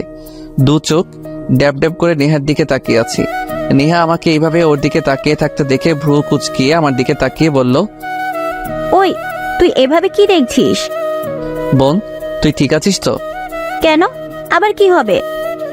না মানে আমার মনে হচ্ছে তোর জিনের আঁচল লাগছে, কারণ তুই এত কথা বলা কোথা থেকে শিখেছিস? সব সময় তোর ফাজলামি না করলে ভালো লাগে না। নেহার কথা শুনে জোরে জোরে হাসতে লাগলাম। আমার হাসি দেখে নেহা হেসে উঠল। ভাইয়া, এখন আর বেশি কথা না বলে ভাবির কাছে যা। ঠিক আছে। আর আব্বু আম্মু কি রোজার শরীর ভালো না তা জানে? আব্বু আম্মু তো বাসায় নেই। কেন, কোথায় গিয়েছে? গতকাল সকালে নানিদের বাসায় গিয়েছে, আর আজকে শুক্রবার তাই কালকে চলে আসবে। ও ঠিক আছে, তুই নাস্তা করে নিস। ঠিক আছে। বলেই চলে গেল। আমি আবার ঘুরে রুমের দিকে আসতে লাগলাম। রুমের সামনে এসে দেখলাম রোজা যা যা ভেঙেছিল তা পরিষ্কার করছে। আমি প্লেটটা খাটে রেখে রোজার পিছনে গিয়ে বললাম, কি করছো তুমি? হঠাৎ আমার কথা শুনে রোজা কিছুটা কেঁপে উঠল। রোজা পিছনে তাকিয়ে বলল, কালকে তো এইগুলো আমি ভেঙেছিলাম, তাই পরিষ্কার করছি। তুমি কি আমার সাথে ফাইজলামি করছো? কেন, আমি আবার কি করলাম? কেন তুমি জানো না তোমার শরীর খারাপ? হ্যাঁ, তারপরও কেন এগুলো করছো? রোজা মুখের কোণে একটা হাসির রেখা ফুটে উঠল। তাহলে এগুলো করবে কে? সেটা তোমার জানার প্রয়োজন নেই, তাই খাবার খেয়ে নাও। রোজা উঠে চুপচাপ গিয়ে খাটে বসে থাকলো, খাবার না খেয়ে আমার চেহারা দিকে তাকিয়ে আছে। আমি রোজার সামনে গিয়ে বললাম, কি হলো, খাবার খাচ্ছ না কেন? খাবার খেতে মন চাচ্ছে না। সেটা না হয় বুঝলাম, কিন্তু আপনার কেন খেতে মন চাচ্ছে না? জানি না। আমি খাবারের প্লেট হাতে নিয়ে বললাম, ফাইজলামি বাদ দেন, আর এখন চুপচাপ খাবার খাবেন। আমি আর কোনো কথা শুনতে চাই না। আমি রোজাকে খাইয়ে দিচ্ছি আর রোজা চুপচাপ খেয়ে যাচ্ছে। ওর চেহারা দেখে বোঝা যাচ্ছে ও এটাই চাইছিল যে আমি ওকে নিজের হাতে খাইয়ে দেই। ভাইবেন না যে আমি আপনাকে ভালোবাসি তাই খাইয়ে দিচ্ছি। আমি চাই না আমার জন্য কেউ না খেয়ে থাকুক, তাই আপনাকে খাইয়ে দিচ্ছি। রোজা কিছুই বলল না, চুপচাপ খেয়ে যাচ্ছে। রোজাকে খাইয়ে জ্বরের ওষুধ খাইয়ে দিয়ে বিছানায় শুয়ে দিলাম। ও শুধু চুপচাপ দেখে যাচ্ছে। পুরো রুম গোছানো শেষ হলো 12:30টায়। গোসল করে নামাজের জন্য রেডি হয়ে বেরিয়ে পড়লাম। কিছু সময় পর নামাজ পড়ে মসজিদ থেকে বের হয়ে আসলাম। এখন হলো আরেক সমস্যা, মাথা ব্যথা প্রচন্ড বেড়ে গেছে। সারা রাত জেগেছিলাম, আবার সকালে নাস্তাও করিনি, পুরো শরীর ক্লান্ত লাগছে। কোনো রকমে বাসায় আসলাম, কারোর সাথে কোনো কথা না বলে চুপচাপ রুমে এসে শুয়ে পড়লাম। এক ঘুমে বিকাল 5টায় রোজার ডাকে ঘুম ভাঙলো। কি হলো, আর কত ঘুমাবে? ওঠো। আমি উঠে ওয়াশরুমে চলে গেলাম। ফ্রেশ হয়ে এসে আবার বিছানার উপর শুয়ে পড়লাম। কিছুক্ষণ পর রোজা আবার রুমে আসলো খাবার নিয়ে। আমাকে আবার ঘুমিয়ে থাকতে দেখে আবার আমার কাছে এসে বলল, এই কি হলো, আবার ঘুমিয়ে পড়লা কেন? আমি উঠে বসলাম। প্লিজ দেখো, আমার ভালো লাগছে না, মাথা ব্যথা করছে, আমি এখন ঘুমাবো। ঠিক আছে, খাবার খেয়ে ঘুমিয়ে পড়ো। আমার এখন খাবার খাওয়ার মুড নেই, আমি এখন ঘুমাবো। যেই শুতে যাব। ওই তোকে আমি শুতে বলছি? রোজার চিৎকার শুনে আমার ঘুমানোর স্বাদ মিটে গেছে। আমি বসে আছি আর রোজা আমাকে খাইয়ে দিচ্ছে। রোজাকে দেখে এমন মনে হচ্ছে ওর আর আমার মাঝে কিছু হয়নি। ও যেহেতু পারছে স্বাভাবিক থাকার চেষ্টা করছে। কিছু সময় পর এখন ঘুমাতে পারবো। ঘুমাও। তবে একটা কথা ছিল। কি? রিয়া কল করেছিল। কি? ভয় পেও না, আমি রিয়াকে আমাদের ব্যাপারে কিছুই বলিনি। রোজার চোখের জল স্পষ্ট বোঝা যাচ্ছে। ও আর কিছু না বলে দৌড়ে রুম থেকে বেরিয়ে পড়লো। হঠাৎ মোবাইলটা বেজে উঠলো। খাটের কর্নার থেকে মোবাইলটা নিয়ে স্ক্রিনে তাকিয়ে দেখি রিয়া কল করেছে। কেন জানি রিয়ার কলটা ধরতে মন চাচ্ছে না। মোবাইলটা অফ করে দিলাম। কনফিউজড হয়ে গেছে, আসলে আমি ভালোবাসি কাকে। ঘুম আর আসলো না। খাট থেকে নেমে বেলকনিতে গিয়ে বসে থাকলাম।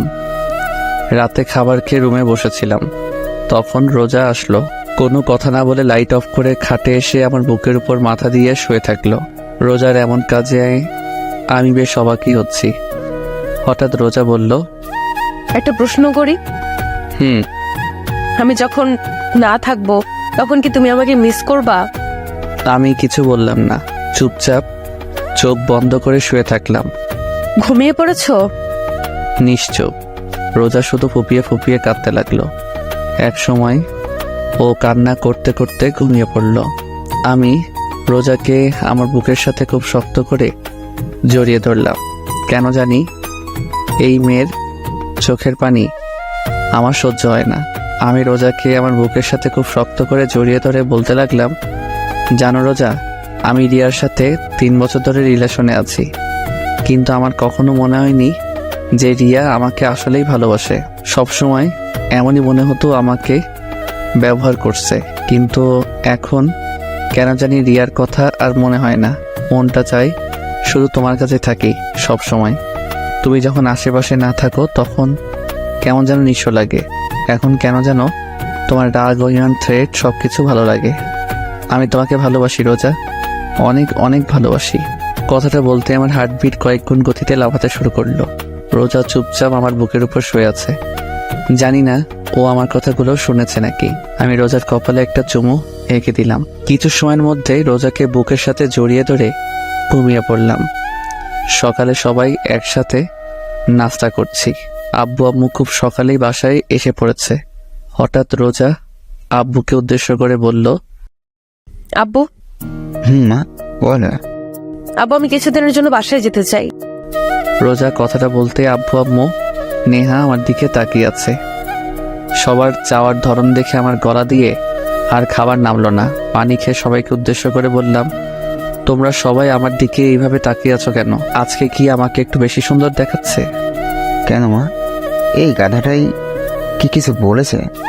কিছু বললে আমাকে বলো, দেখো ওকে কি করি। আমি আহত দৃষ্টিতে আব্বুর দিকে তাকিয়ে আছি। আসলে কি ওনারা আমার বাবা মা, নাকি আমাকে রাস্তা থেকে কুড়িয়ে এনেছে? না, উনি কিছু বলেনি।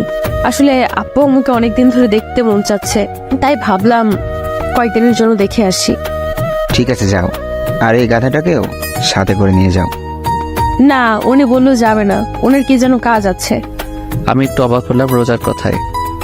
বেকার ছেলের আবার কাজও আছে, সারাদিন খায় আর ঘুরে বেড়ায়, এখন বলছে তার নাকি কাজও আছে। আমার দিকে তাকিয়ে বলল, এখন আর নিতে পারতেছি না। আব্বুর কথা শুনে মন যাচ্ছে কেঁদে দেই। আমি কিছু না বলে ওখান থেকে উঠে রুমে চলে আসলাম। রুমে এসে একটা কথাই ভাবতে লাগলাম, রোজা আব্বু আম্মুর কাছে মিথ্যা কথা বলল কেন? কিছু সময়ের পর রোজা রুমে আসলো। আমার দিকে না তাকিয়ে ওর জামা প্যাক করতে লাগলো।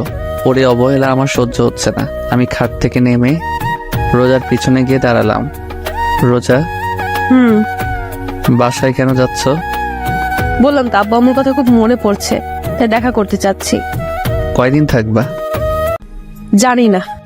বলেই ঘুরে আবারও ওর কাজ করতে লাগলো। আমি তোমার সাথে আসি। রোজা আমার দিকে তাকিয়ে একটু রাগী লোক নিয়ে বলল, না, কেন? তুমি যদি আমার সাথে আসো তাহলে রিয়া কি সময় দিবে কিভাবে? তাই তোমার আমার সাথে আসার কোনো প্রয়োজন নেই। এই মেয়ে এত জেদি কেন বুঝলাম না। কিভাবে যে বলি ওকে ছাড়া আমি থাকবো কিভাবে? হঠাৎ রোজা বলল, রুম থেকে বের হও, কেন? আমি জামা চেঞ্জ করব। ও মাথা নত করে রুম থেকে বের হয়ে আসলাম। কিছু সময়ের মধ্যে রোজা রেডি হয়ে নিচে এসে সবার থেকে বিদায় নিয়ে বেরিয়ে পড়ল। আব্বু ড্রাইভারকে বলে দিয়েছে রোজাকে পৌঁছে দিতে। রোজা চলে গেল, কিন্তু একবারও আমার দিকে তাকালো না। আমি রুমে এসে দরজা লাগিয়ে বেলকনিতে এসে দাঁড়িয়ে থাকলাম। রোজাকে ছাড়া কেমন যেন খালি খালি লাগছে। কোনোভাবে রাত পর্যন্ত সময় কাটালাম, কিন্তু এখন আর ভালো লাগছে না। মন চাচ্ছে রোজার সাথে কথা বলতে, কিন্তু কি বলবো তা ভেবে পাচ্ছি না। রাত 10টায় মাথায় একটা আইডিয়া আসলো। একটু ভয়ে ভয়ে রোজাকে কল দিলাম। একবার রিং হতেই রিসিভ করলো। এমন মনে হচ্ছে মোবাইলের সামনেই বসেছিল। হ্যালো। বলো, কেন কল দিয়েছো? এমন মনে হচ্ছে আমি আমার এক্সকে কল দিয়েছি। ডিনার করেছেন? এটা জানার জন্য কল দিয়েছো? না, মানে যা বলার জন্য কল দিয়েছিলাম তা ভুলে গিয়েছি। ঠিক আছে, তাহলে রাখলাম। বলেই কল কেটে দিল। বুঝলাম না এই মেয়েটা এত জেদি কেন। একটু কথা বললে কি এমন হয়ে যাবে? আর কেন ও আমার সাথে কথা বলবে? এখন পর্যন্ত কি আমি ওকে ভালোবেসে আগলে ধরেছি? না, একটাবার ওকে জড়িয়ে ধরে বলেছি যে আমি তোমাকে ভালোবাসি। না, একটাবার ওর সাথে ভালোভাবে কথা বলেছিলাম। যখন থেকে দেখা হয়েছে সেই দিন থেকে ওকে প্যারা ভেবেই চলেছি। যখন সামনে ছিল তখন ওকে দূরে পাঠাতে চাইতাম, আর এখনও দূরে চলে গিয়েছে। তাহলে আমার এমন কষ্ট হচ্ছে কেন? বেলকনিতে বসে রোজার কথা ভাবতে ভাবতে কখন যে ঘুমিয়ে পড়েছি মনে নেই। সকলে সূর্যের আলোয় ঘুম ভাঙল। ঘুম থেকে উঠে দেখলাম রাতে বেলকনিতেই শুয়ে পড়েছিলাম। ওয়াশরুম থেকে ফ্রেশ হয়ে এসে রোজাকে কল করলাম, কিন্তু ও কল রিসিভ করলো না। 4 থেকে 5 বার ট্রাই করার পরও ও রিসিভ করলো না। সকাল সকালই মনটা খারাপ হয়ে গেল। নিচে এসে সবার সাথে নাস্তা করতে বসলাম। চুপচাপ নাস্তা করে ভার্সিটির জন্য বেরিয়ে পড়লাম। কিছু সময়ের মধ্যে ভার্সিটিতে পৌঁছে গেলাম। ক্লাসরুমে এসে একেবারে লাস্ট বেঞ্চে গিয়ে বসলাম। একটু অবাক হলাম, আজকে হারামি 3টাকে দেখা যাচ্ছে না। হঠাৎ রিয়া সামনের বেঞ্চ থেকে উঠে এসে আমার পাশে বসলো। হাই, তুমি আমার কল রিসিভ করো না কেন? আস্তে আস্তে বলল, কারণ ম্যাডাম ক্লাস নিচ্ছেন। এখন ক্লাস করো, পরে কথা বলি। রিয়ার সাথে এখন কথা বলার কোনো ইচ্ছাই নাই। চলো না বাইরে যাই। আমি রিয়ার কথার কোনো উত্তর দিলাম না, চুপচাপ ক্লাস করতে লাগলাম। ক্লাস শেষ করে বাইরে এসে দাঁড়িয়ে আছি। পকেট থেকে মোবাইলটা বের করে স্ক্রিনে না তাকিয়েই নাইমকে কল দিলাম। কল রিসিভ করতেই বলল, ওই, তোমাকে বলেছি না আমাকে কল করবে না? ওই শালা, তুই আমার সাথে ফাইজলামি করছিস? ভালোভাবে কথা বলার, তুই কোথায় এখন? ওই, তুমি গাঁজা সেবন করেছো নাকি? কি আবল তাবল বকছো? কাকে কল দিয়েছো? স্ক্রিনে একবার তাকিয়ে দেখেছো? কাকে আবার কল করব? আমার বন্ধু নাইমকে কল কথা বলতে বলতে স্ক্রিনে তাকিয়ে দেখি আমি ভুলে রোজাকে কল দিয়ে ফেলেছি। সরি, আসলে ভুলে কল গিয়েছে। আমি জানি তুমি ভুলে কল দিয়েছো নাকি নিজ ইচ্ছায় কল দিয়েছো। আরে বললাম তো ভুলে কল চলে গিয়েছে। আর আপনি কথা এমন বাড়াচ্ছেন কেন? কি আমি কথা বেড়াচ্ছি? আরে তোর মতো ছেলেদেরকে আমার চিনা আছে। নিজ ইচ্ছায় কল দিয়ে বলে ভুলে চলে গিয়েছে। ঢং করছিস তুই আমার সাথে? দেখো, তুমি ভুল বুঝতেছো। তোমার সাথে কথা বলার আমার কোনো ইচ্ছাই নেই, আর আমার অনেক কাজ আছে। আর ভালোভাবে কথা বলো, তুই করে কিন্তু আমিও বলতে পারি। বাহ, বেকার ছেলের আবার কাজও আছে। কলটা কেটে দিলাম। প্রচুর রাগ উঠতেছে। যে কোনোভাবে এই বেকার নামের ট্যাগটা সরাতে হবে। রোজার বলা কথাগুলোই প্রচুর রাগ উঠতেছে। বললাম যে ভুলে কল চলে গিয়েছে, তা না শুনে টুইটাই শুরু করে দিয়েছে। রিয়া পিছন থেকে অনেকবার ডাকতেছিল, কিন্তু ওর সাথে কোনো কথা না বলে ক্যাম্পাস থেকে বের হয়ে আসলাম। এখন উদ্দেশ্য হচ্ছে চৌধুরী ইন্ডাস্ট্রিজ। কিছু সময়ের মধ্যে পৌঁছে গেলাম। কোম্পানির ভিতরে ঢুকে আব্বুর কেবিনের দিকে যাচ্ছি। হঠাৎ আব্বুর প্রিয়ে শামসুল হক, বয়স 47 হবে, সামনে এসে বলল, আরে বাবা, কেমন আছো? উনি আমার বড়, তাই স্যার ডাকতে মানা করেছি, তাই উনি আমাকে বাবা বলে ডাকেন। আঙ্কেল, আমি ভালো আছি, আপনি কেমন আছেন? আর আব্বু কি কেবিনে? আমিও ভালো আছি। আর বড় স্যার তো এখন একটা ইম্পর্টেন্ট মিটিংয়ে আসেন। তুমি কেবিনে বসো, আমি বড় স্যারকে বলছি। আমি ওনার সাথে আর কোনো কথা না বলে মিটিং রুমের দিকে এগোচ্ছি। রুমের দরজা খুলে ভিতরে ঢুকে দেখলাম আব্বু আসলে অনেক ইম্পর্টেন্ট একটা মিটিং করছিল, কারণ অনেক লোক ছিল রুমে। সবাই আমার দিকে তাকিয়ে আছে। আব্বু, তোমার সাথে কথা ছিল। কেবিনে গিয়ে একটু ওয়েট করো, মিটিং শেষ পর্যায়ে। আব্বু, তোমার সাথে জরুরি কথা আছে। আব্বু একটু অবাক হলো, তারপর কিছু না বলে মিটিং রুম থেকে বের হয়ে তার কেবিনে আসলাম। আসতে আব্বু বলল, আপনার চরণ আমার কোম্পানিতে ফেলে। আমার কোম্পানিটা ধন্য হও। তুমি কি আমার সাথে মজা নিচ্ছ? আচ্ছা বলো, কি তোমার এমন জরুরি তলব যার জন্য মিটিং রুম থেকে নিয়ে আসলে? কিছুদিন আগে তুমি আমাকে যে অফারটা দিয়েছিলে সেটা কি এখনো আছে? কোনটার কথা বলতেছ? যেটা এখন তোমার মাথায় চলছে। আমার মাথায় এখন চলছে সেই 6 মাস আগের ঘটনা, যেটা তুমি অফিসের প্রথম দিনেই করেছিলে। 6 মাস আগে আমি কি এমন করেছিলাম? ফ্ল্যাশব্যাক। আমি, নেহা আর আব্বু আম্মু বসে সকালে নাস্তা করছিলাম। হঠাৎ আব্বু বলল, নীল। আমি খাওয়া বাদ দিয়ে আব্বুর দিকে তাকিয়ে আছি আর মনে মনে দোয়া করছি, কারণ আব্বু যতদিন আমাকে খাবার টেবিলে ডেকেছে কোনো না কোনো বাস আমি অবশ্যই পেয়েছি। হঠাৎ নেহা আমাকে হালকা ধাক্কা দিয়ে বলল, ওই ভাইয়া, কি ভাবছিস? বেশি কিছু না, আব্বু আমাকে কোন বাস দিবে সেটা পরিকল্পনা করতেছি। কি বললি? না, কিছু না। নীল, আজকে তুমি আমার সাথে অফিসে যাইবা। ও, শুধু আজকেই? এটা কোনো ব্যাপার না। আজকেই না, শুধু প্রত্যেক দিন যেতে হবে। মান্ডাল, আব্বু প্লিজ এই অত্যাচার আমার উপরে করো না। এক হলে আমার সাথে অফিসে চলো, আর না হলে আমার বন্ধুর মেয়েকে বিয়ে করো। বলেই আবার খাবার খেতে লাগলো। আমি তো তোমার সব বন্ধুদের চিনি, কিন্তু তাদের কারোর তো কোনো মেয়ে নাই, আর থাকলে তাদের বিয়ে হয়ে গিয়েছে। তুমি আমার এক বন্ধুকে এখন পর্যন্ত দেখোনি, কারণ ওরা এখানে থাকে না। এখন বলো, অত্যাচার সহ্য করবে নাকি বিয়ে করবে? আমি রাজি। কি, তুই বিয়ে করতে রাজি? আরে না, আমি আব্বুর সাথে অফিসে যেতে রাজি। কি আর করার, নাস্তা করে অফিসের জন্য রেডি হয়ে আব্বুর সাথে অফিসে আসতে হলো। অফিসে এসে আব্বু সবার সামনে একটা ঘোষণা করলো যে এখন থেকে এই কোম্পানির সব দায়িত্ব আমার উপর। প্যারা। আব্বু আমাকে আমার কেবিন দেখিয়ে দিল। কেবিনে গিয়ে বসতে না বসতেই দরজায় শামসুল হক নক করলো। স্যার, আসবো? আসেন। শামসুল হক ভিতরে আসতে আব্বু বলল, শামসুল সাহেব, আজ থেকে আপনি আমার ছেলের পিএ। ওকে সবকিছু ভালোভাবে বুঝিয়ে দিবেন। ঠিক আছে স্যার। আব্বু, তুমি কি এখন কোথাও যাবে নাকি? বাসায় যাচ্ছি তোমার আম্মুকে সময় দিতে। আর আমি?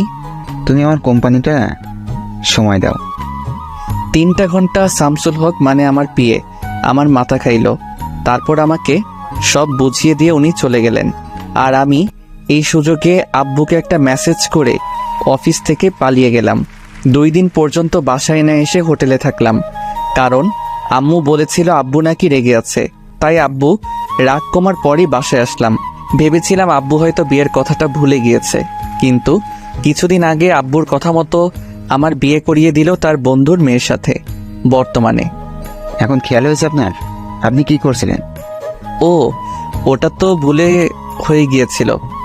এখন আমি আর সেই ভুল করার আর সুযোগ দিতে চাই না। আব্বু প্লিজ, এখন আমি ভালো হয়ে গিয়েছি, ভালোভাবে সব দায়িত্ব পালন করব। আর ওদিনের জন্য সরি। একবার ভেবে দেখো, এটা কিন্তু অনেক বড় দায়িত্ব। এই বেকার নামের ট্যাগটা সরাতে আমি সব করতে রাজি। ঠিক আছে, তাহলে আমি মিটিংটা শেষ করে শামসুল সাহেবকে তোমার কথা বলে বাসায় চলে যাচ্ছি। ঠিক আছে। আব্বু চলে গেল। কিছু সময় পর শামসুল হক এসে আমাকে আগের মতো সবকিছু বুঝিয়ে দিতে লাগলো। সন্ধ্যা অফিস থেকে বের হলাম। আজকের দিনটা কেমন যেন লাগছে। আজকে থেকে আর কেউ আমাকে বেকার বলবে না, এটা ভেবে এক অন্যরকম ভালো লাগা কাজ করছে। রিকশায় করে বাসায় আসলাম। বাসায় আসতেই কারোর সাথে কোনো কথা না বলে দিলাম এক ঘুম। রাত 10টায় ঘুম থেকে উঠলাম, ফ্রেশ হয়ে নিচে আসলাম। আব্বু আম্মু নেহা কি নিয়ে যেন হাসাহাসি করছিল, কিন্তু আমাকে দেখতেই সবাই চুপ হয়ে গেল। আম্মু উঠে আমার কাছে এসে বলল, বাহ, আমার ছেলেটা এখন বেকার নয়, এত বড় হয়ে গিয়েছে আর আমি বুঝতেই পারলাম না। আম্মু কথাটা বলতেই সবাই আবার হাসতে শুরু করলো। আমার সাথে কি তোমরা মজা নিচ্ছ? হুম। এভাবে এক সপ্তাহ পর আজকে আর অফিসে যেতে মন চাচ্ছে না, কারণ কাল সারা রাত রোজার কথা ভাবতে ভাবতে না ঘুমিয়ে কাটিয়ে দিয়েছি। সেই দিনের পর থেকে রোজার সাথে এখনো পর্যন্ত আমার কোনো যোগাযোগ হয়নি। প্রতিটা মুহূর্তে ওর কথা মনে হয়, কিন্তু কথা বলতে পারি না, কারণ সব দোষ আমার। কিন্তু আব্বু আম্মু রোজার ব্যাপারে কোনো কথা বলছে না, কারণ কি? বেলকনিতে দাঁড়িয়ে এগুলো ভাবছিলাম। হঠাৎ পিছন থেকে নেহা বলল, ভাইয়া নাস্তা করবি না? আম্মু ডাকছে। তুই যা, আমি আসছি। নেহার দিকে ঘুরে বললাম। নেহা আমার সামনে এসে আমাকে জড়িয়ে ধরে বলল, ভাইয়া, তুই কি কোনো ব্যাপার নিয়ে আপসেট? না, কেন, কি হয়েছে? নেহার মাথায় হাত বুলিয়ে বললাম, কিছুদিন ধরে দেখছি তুই কেমন যেন মনমরা হয়ে আছিস। তুই যদি আমার সেদিনের কথার জন্য কষ্ট পেয়ে থাকিস, তাহলে আমাকে মাফ করে দে। ওরে আমার পাগলি বোন রে, আমি কি একবারও বলেছি আমি কোনো ব্যাপার নিয়ে আপসেট? পাগলি, এত বেশি বুঝিস কেন? সত্যি তো তুই কোনো ব্যাপার নিয়ে আপসেট না? না। তাহলে একটা কথা বলি। এতক্ষণ যাবত তো বকবক করেই যাচ্ছিস, এখন একটা কথা বলতে আবার পারমিশন লাগে? আয় না, আজকে বিকেলে কোথাও ঘুরতে যায়। আমি নেহার কথা শুনেও না শোনার ভান করে দৌড়ে রুম থেকে বের হয়ে নিচে চলে আসলাম। আর নেহা আমার পিছন পিছন দৌড়ে চলে আসলো। আব্বু আগেই অফিসে চলে গিয়েছে, তাই আমি, আম্মু আর নেহা একসাথে নাস্তা করছি। নেহা বকবক করেই যাচ্ছে। আম্মু ওকে কিছু বলো না প্লিজ। আম্মু, ওকে বলো না আমাকে ঘুরতে নিয়ে যেতে। আমাকে তোদের ভাই বোনের ঝগড়ায় জড়াইয়া দিবি না, তোদেরটা তোরাই সমাধান কর। তুই আমার সাথে যাবি কেন? তোর বয়ফ্রেন্ডের সাথে যা।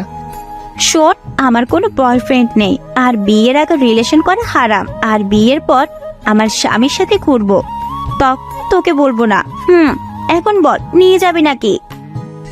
নেহার কথাটা শুনতেই রোজার কথা মনে পড়ে গেল। ও পাগলি মেয়েটাও তো আমাকে প্রত্যেক দিন এই একই কথাই বলতো, কিন্তু আমি তখন ওর কথার কোনো মূল্য দিতাম না। ওই ভাইয়া, কি ভাবছিস? বল না, নিয়ে যাবি নাকি? আচ্ছা ঠিক আছে, নিয়ে যাব। এখন আমার মাথা না খেয়ে খাবার খা। বিকেলে আসর নামাজ আদায় করে বাড়িতে আসলাম। তারপর নেহাকে নিয়ে ঘুরতে বের হলাম। নেহার সাথে ঘুরতে ঘুরতে রাত 8টা বেজে গেল। হঠাৎ নেহা বলল, ভাইয়া অনেক ক্ষুধা লেগেছে, রেস্টুরেন্টে চল। ঠিক আছে চল।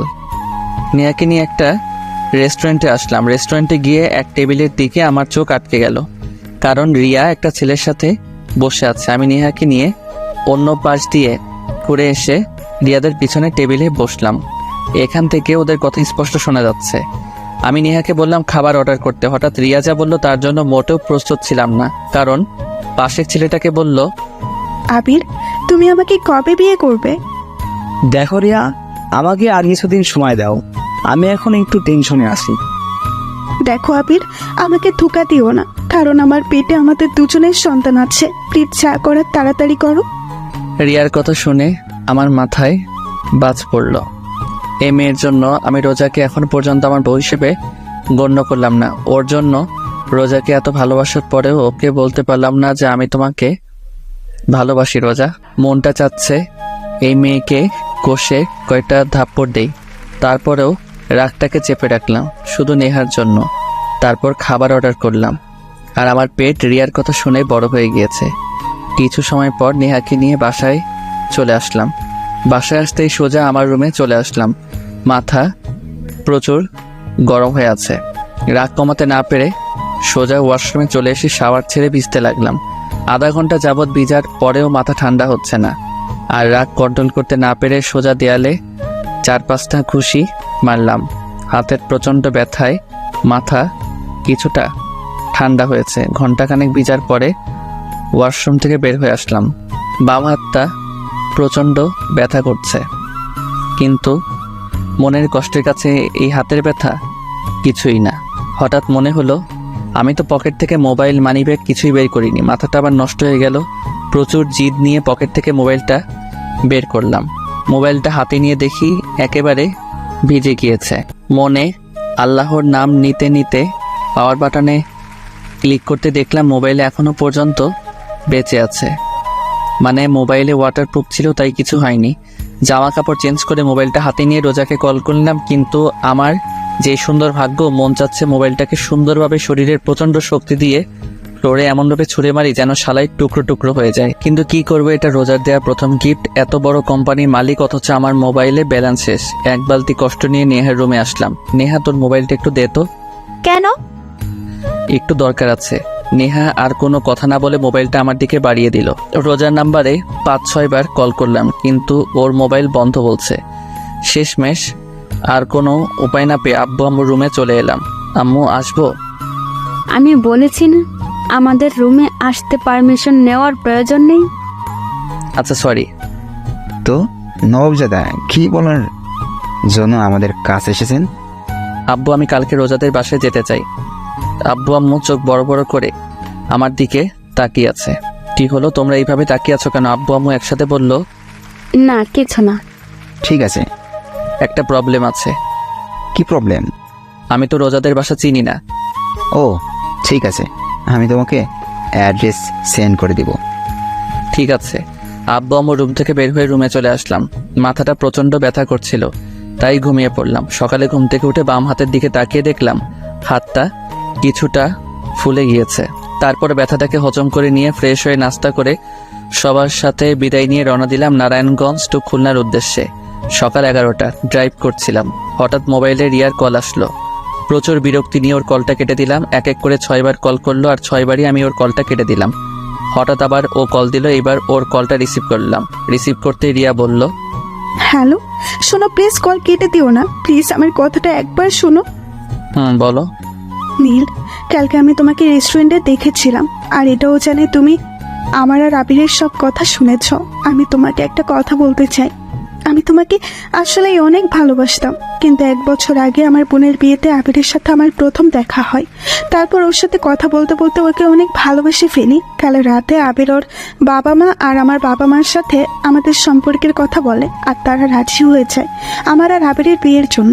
আর কিছুদিন পরে আমাদের বিয়ে। প্লিজ নীল, আমাকে মাফ করে দাও, আমাকে ভুলে যাও। আমি জানি তুমি আমাকে অনেক রিয়া, 1 মাস আগে আমার বিয়ে হয়ে গিয়েছে। আমার কথা শুনতে রিয়া একদম চুপ হয়ে গেল, কোনো আওয়াজ হচ্ছে না। আমি আর কিছু না বলে কলটা কেটে দিলাম। প্রায় 10 ঘন্টা জার্নি করে অবশেষে খুলনা পৌঁছালাম। সন্ধ্যা 6টা, রোজাদের বাড়ির সামনে দাঁড়িয়ে আছি। ভিতরে ঢুকতে কেমন যেন ভয় লাগছে। বেশি কিছু না ভেবে কলিং বেল বাজালাম। কিছু সময় পর রোজা এসে দরজা খুলে দিল। রোজা আমাকে দেখতেই ভূত দেখার মতো চমকে উঠলো, আর আমি রোজাকে দেখে একটু অবাক হলাম, কারণ ওর চেহারা একেবারে শুকিয়ে আছে। কি হলো, এমনভাবে তাকিয়ে আছো কেন? তুই এখানে কেন? আমি এখানে কেন মানে? রোজা যেই কিছু বলতে যাবে তার আগে ভিতর থেকে রোজার আব্বু বলে উঠলো, রোজা মা, কে এসেছে? রোজা কিছু বলতে যাবে তার আগে আমি রোজাকে পাশ কাটিয়ে ভিতরে চলে আসলাম, কারণ রোজা হয়তো এই জন্মে আমাকে বাসার ভিতরে ঢুকতে দিবে না। রোজা আমার পিছন পিছন আসছে আর আমার 14 গোষ্ঠী উদ্ধার করছে। হলরুমে এসে দেখলাম রোজার আব্বু আম্মু সোফায় বসে আছে। রোজার বাবা আমাকে দেখতেই বলল, আরে বাবা নীল, কেমন আছো? আসসালামু আলাইকুম আঙ্কেল আন্টি, আমি ভালো আছি, আপনারা কেমন আছেন? ওয়ালাইকুম সালাম। আমরা ভালো আছি। তো আমার মেয়েটাকে এতদিন আগে পাঠিয়ে দিয়ে তুমি এত লেট করে আসলে কেন? সরি আন্টি, আসলে একটু কাজ ছিল তাই আসতে একটু দেরি হয়ে গিয়েছে। আরে ছেলেটা মাত্র আসলো, ওকে একটু রেস্ট করতে দাও। ঠিক আছে রোজা মা, যা নীলকে রুমে নিয়ে যা। রোজা আমার পিছনে দাঁড়িয়েছিল। পিছনে ঘুরে রোজার দিকে তাকিয়ে আমি ভয় পেয়ে গেলাম, কারণ ও ভুরু কুচকিয়ে আমার দিকে তাকিয়ে আছে। ওর আম্মুর কথা শুনতে আমার কাছে এসে রাগী লোক নিয়ে বলল, ঠিক আছে আম্মু, আমার পেছন পেছন আসেন। রোজা সামনে সামনে হাঁটতে লাগলো আর আমি ওর পিছন পিছন আল্লাহর নাম নিয়ে হাঁটতে লাগলাম। না জানি এই মেয়ে আমার কি অবস্থা করে। যেই লোক নিয়ে তাকিয়েছিল না জানি কি হয়। কিছু সময় পর রোজা একটা রুমের ভিতর ঢুকলো। আমি রুমের ভিতরে ঢুকতেই রোজা আমাকে ধাক্কা মেরে ফ্লোরে ফেলে দিল। ও মাগো, চিৎকার করতেও দিল না, তার আগেই ও আমার মুখ চেপে ধরে বলতে লাগলো, চুপ, একদম চুপ, চিৎকার দিবি না, চিৎকার করলে একেবারে মেরে ফেলবো। একেবারে রেগে গিয়ে ওর চোখ লাল বর্ণ ধারণ করেছে। আর এই দিকে আমার অবস্থা গলাকাটা মুরগির মতো। ফ্লোরে পড়ার সময় আমার বাম হাত কোমরের নিচে ছিল আর ফ্লোরে পড়তে অবস্থা টাইট।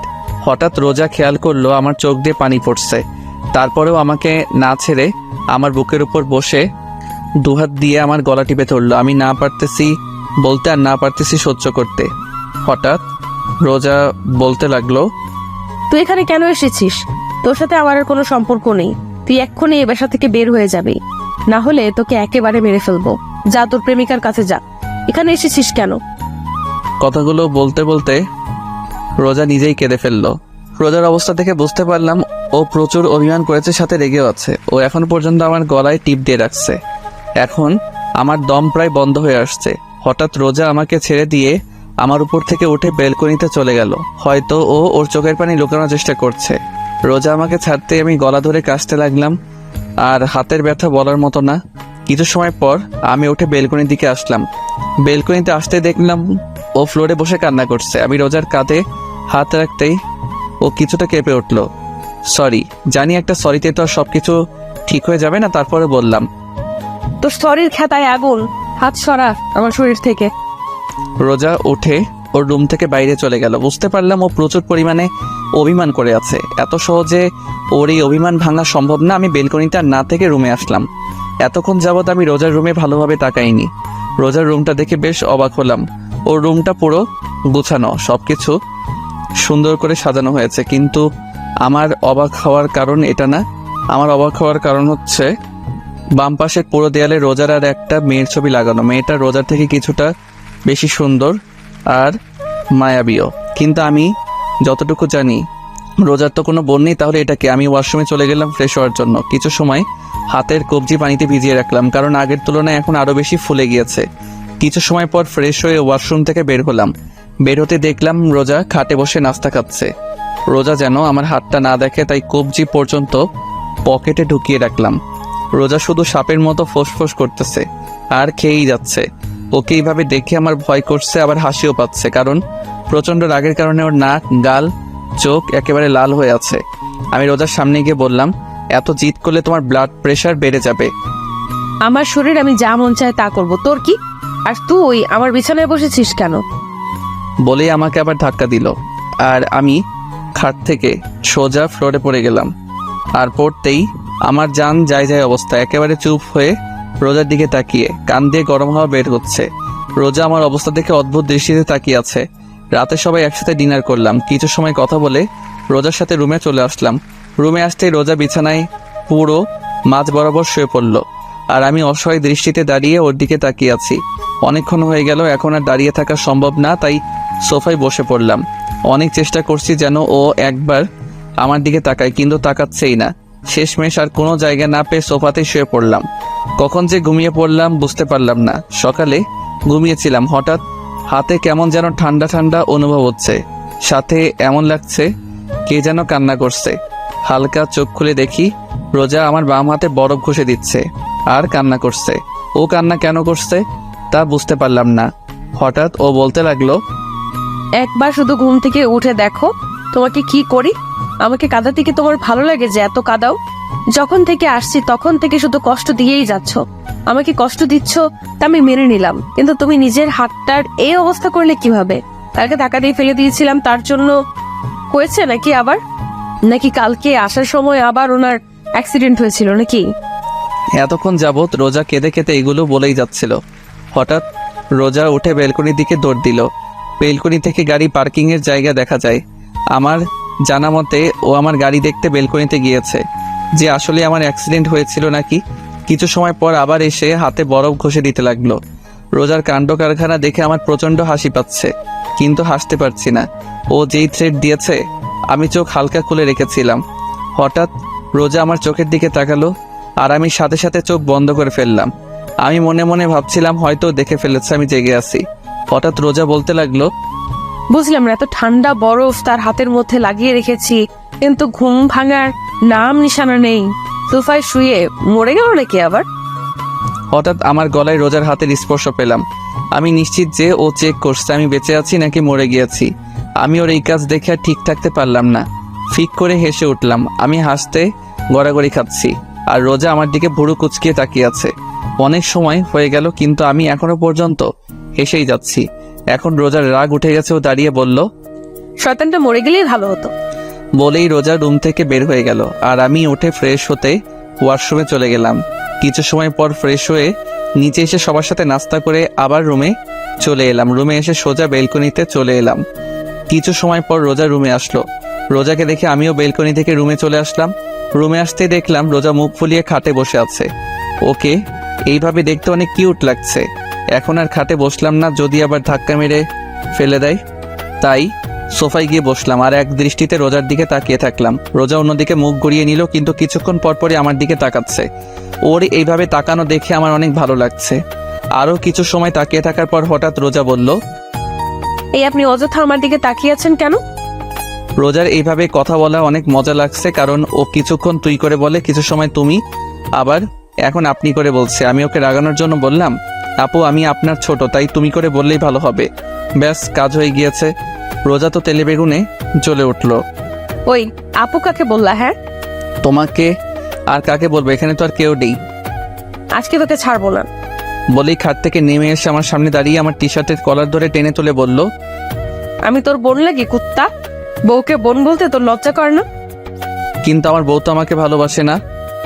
কে বলছে আমি তোকে ভালোবাসি না? আমি তোকে অনেক ভালোবাসি। সত্যি। রোজা লজ্জায় লাল হয়ে গেল, আমার থেকে সরে গিয়ে বেলকনিতে চলে গেল। আমি রোজার পিছন পিছন বেলকনিতে চলে আসলাম।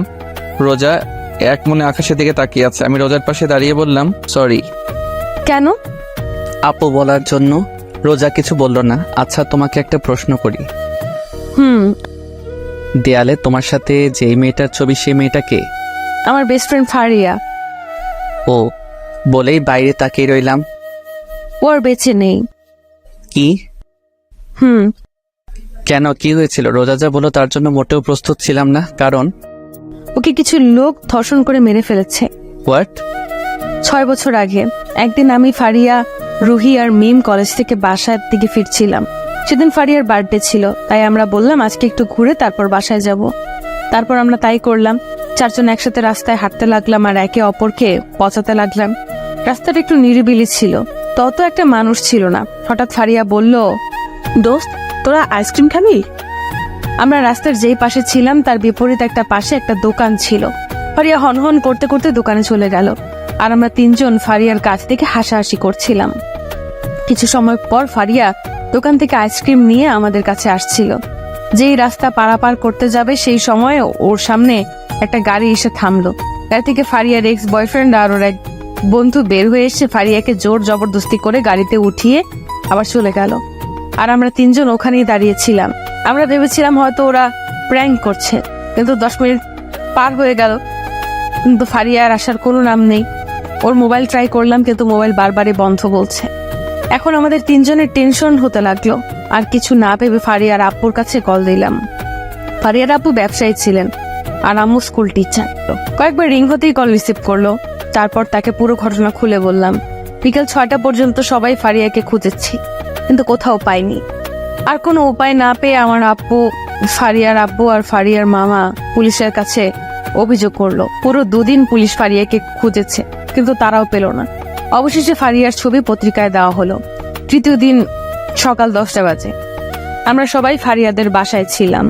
হঠাৎ ফারিয়ার আব্বুর মোবাইলে একটা কল আসলো। কিন্তু কেন জানি কল রিসিভ করার কিছু সময় পরে তিনি অজ্ঞান হয়ে পড়লেন। সবাই ফারিয়ার আব্বুকে ধরে রুমে নিয়ে গেল। আর এইদিকে আব্বু যেই কলটা আসছিল সেই নাম্বারে আবার কল দিল। আব্বু কিছু সময় কথা বলল। সবে আব্বুর থেকে জিজ্ঞেস করলে আব্বু বলে রাস্তার আবর্জনার পাশে পুলিশ একটা মেয়ের লাশ পেয়েছে। এটা ফারিয়া নাকি চেক করার জন্য যেতে বলেছে। কথাটা শুনতেই আমাদের সবার কলিজাটা কেঁপে উঠল। পুরো বাড়িতে আবার কান্নার রোল পড়ে গেল। কিছু সময়ের মধ্যেই আমরা সেই জায়গায় পৌঁছে গেলাম।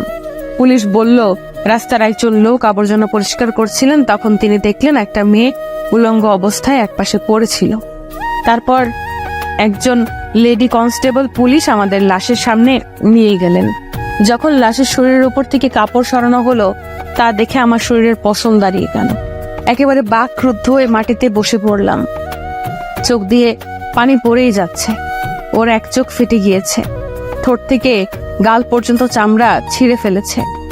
পুরো চেহারায় ও হাজারো হাজারো মারের ছাপ স্পষ্ট দেখা যাচ্ছে। ওকে এমন ভাবে অত্যাচার করেছে যে ওর চেহারা ততটা চেনাই যাচ্ছিল না। পুরো শরীর জখম হয়েছিল, এমন মনে হচ্ছিল কলিজার উপর কেউ পাড়া দিয়ে ধরেছে। তারপর লাশটাকে পোস্টমর্টমের জন্য পাঠানো হলো। আর এইদিকে সবাই শকে চলে গেল ফারিয়ার এই অবস্থা দেখে। ফারিয়ার বাবা মা জিন্দা লাশের মতো চুপ করেছিল। তারপর ওকে কবর দেওয়া হলো, কিন্তু ওর বাবা মা ওকে শেষবারের মতো দেখার সুযোগ পাননি। 1 মাস পর্যন্ত পুলিশ আসামিদের খোঁজ করলেন, কিন্তু আসামি পলাতক থাকায় তারা খুঁজে পাননি। তারা খোঁজ না চালিয়ে কেস ক্লোজ করে দিল। কিন্তু এটা ফারিয়ার বাবা মা মেনে নিতে পারলো না। তারা পুলিশের পা পর্যন্ত ধরেছিল যেন ধর্ষণকারীদের শাস্তি হয়, কিন্তু পুলিশ কিছু করলেন না। বর্তমান তাহলে কি ওর দর্শনকারীদের কি কোনো শাস্তি হয়নি? রোজা চুপ হয়ে মাটিতে বসে কাঁদছে। আমি রোজার দুবাহু খুব শক্ত করে চেপে ধরে ওকে ধাক্কা দিয়ে বললাম, কি হলো, কথা বলছো না কেন? ওই শোরের বাচ্চাদের কি কোনো শাস্তি হয়নি? না, তখন ওদের কোনো শাস্তি হয়নি। আমি রোজার সামনে থেকে উঠে ছাদে চলে আসলাম। প্রচুর রাগ উঠতেছে। একটা মেয়েকে এমন নির্মমভাবে ধর্ষণ করে হত্যা করার পরেও দর্শকদের কোনো বিচার হলো না। রোজার বলা কথাগুলো ভাবতে লাগলাম। হঠাৎ আমি দাঁড়িয়ে গেলাম। ঠোঁটের কোণে একটা হাসির রেখা ফুটে উঠেছে, কারণ রোজা বলল তখন তারা তাদের পাপের কোনো শাস্তি পায়নি, তার মানে এখন পেয়েছে। কিন্তু শাস্তি কে দিয়েছে, কবে দিয়েছে এবং কিভাবে দিয়েছে, এমন হাজারো কথা মনে চলছিল। আর এই সব কথার উত্তর একজনই দিতে পারবে। আমি দৌড়ে ছাদ থেকে রুমে চলে আসলাম। রুমে আসতে দেখলাম রোজা চুপচাপ দাঁড়িয়ে দেয়ালে ওর আর ফারিয়ার ছবিটার দিকে তাকিয়ে আছে। আমি রোজার সামনে গিয়ে ওর হাত ধরে টেনে এনে খাটে বসালাম। ও চুপচাপ আমার দিকে তাকিয়ে আছে।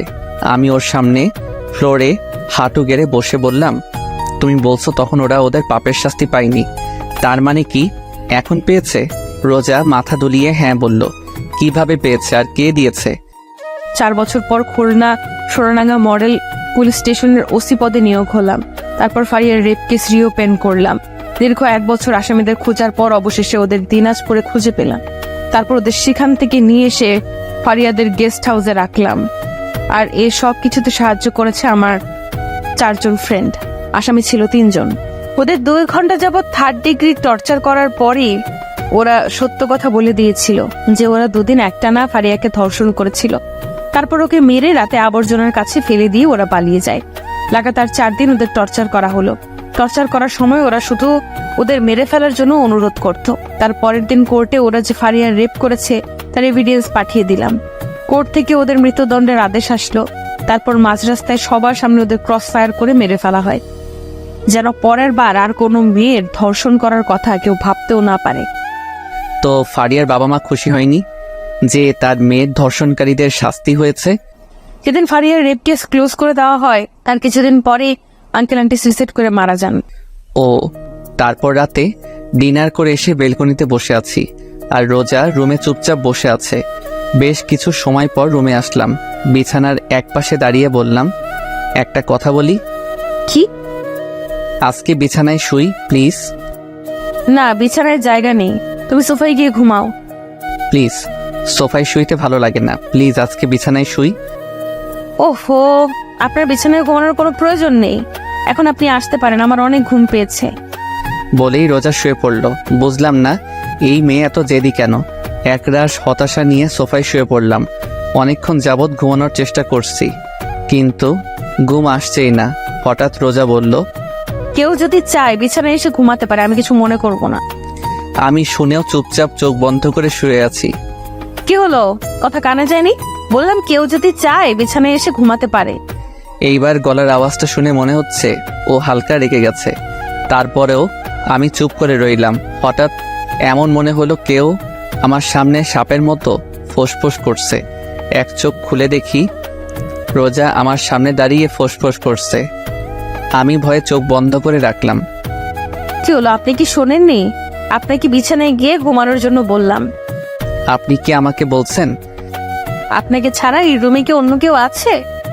সরি আপু, আমি এখানে ঠিক আছি। আমার অনেক ঘুম পাচ্ছে, আপনি এখন আসতে পারেন। এই আপু কাকে বললা? হ্যাঁ, আপনাকে ছাড়া এই রুমে কি অন্য কেউ আছে? রোজা আমার গলায় টিপ দিয়ে বলল। তোমাকে আমি একেবারে মেরে ফেলবো আর একবার আমাকে আপু বললে।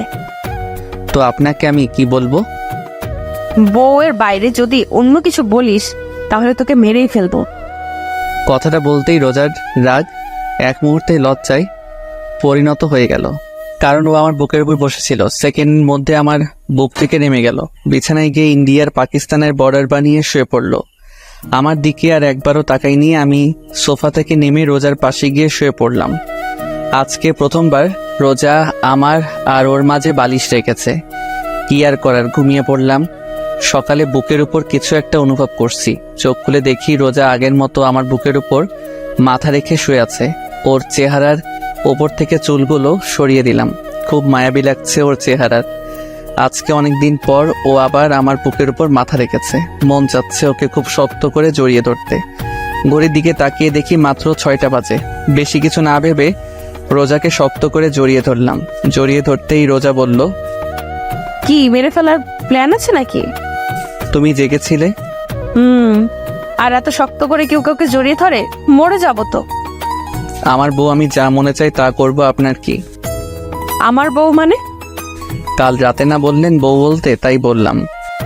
তার মানে তুই আমার কথাই বলেছিস? আমি ভেবেছিলাম তুই আমাকে ভালোবেসে বলেছিস।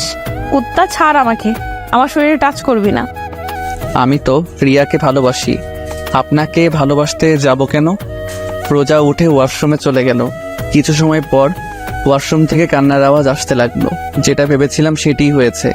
আচ্ছা, এই মাইয়ার কি কমন সেন্স নেই? আমি যদি রিয়াকে ভালোবাসতাম তাহলে এখন রিয়ার সাথে থাকতাম। আমি এখানে ওর সাথে কেন থাকতাম? এখন কাঁদতে কাঁদতে বাড়িঘর ভাসিয়ে ফেলবে। সবাই একসাথে বসে নাস্তা করছিলাম। হঠাৎ আমি বললাম, আঙ্কেল, একটা কথা বলার ছিল। বাবা বলো, কি বলবা? আঙ্কেল, বাসা থেকে কল আসছিল, অফিসে নাকি একটু সমস্যা হয়েছে, তাই আজকে বাসার উদ্দেশ্যে রওনা দিতে হবে। আমার কথা শুনতেই রোজা চোখ বড় বড় করে আমার দিকে তাকিয়ে আছে। এই কি বাবা, কিছুদিন হলো এলে আর এখনই চলে যেতে চাচ্ছ?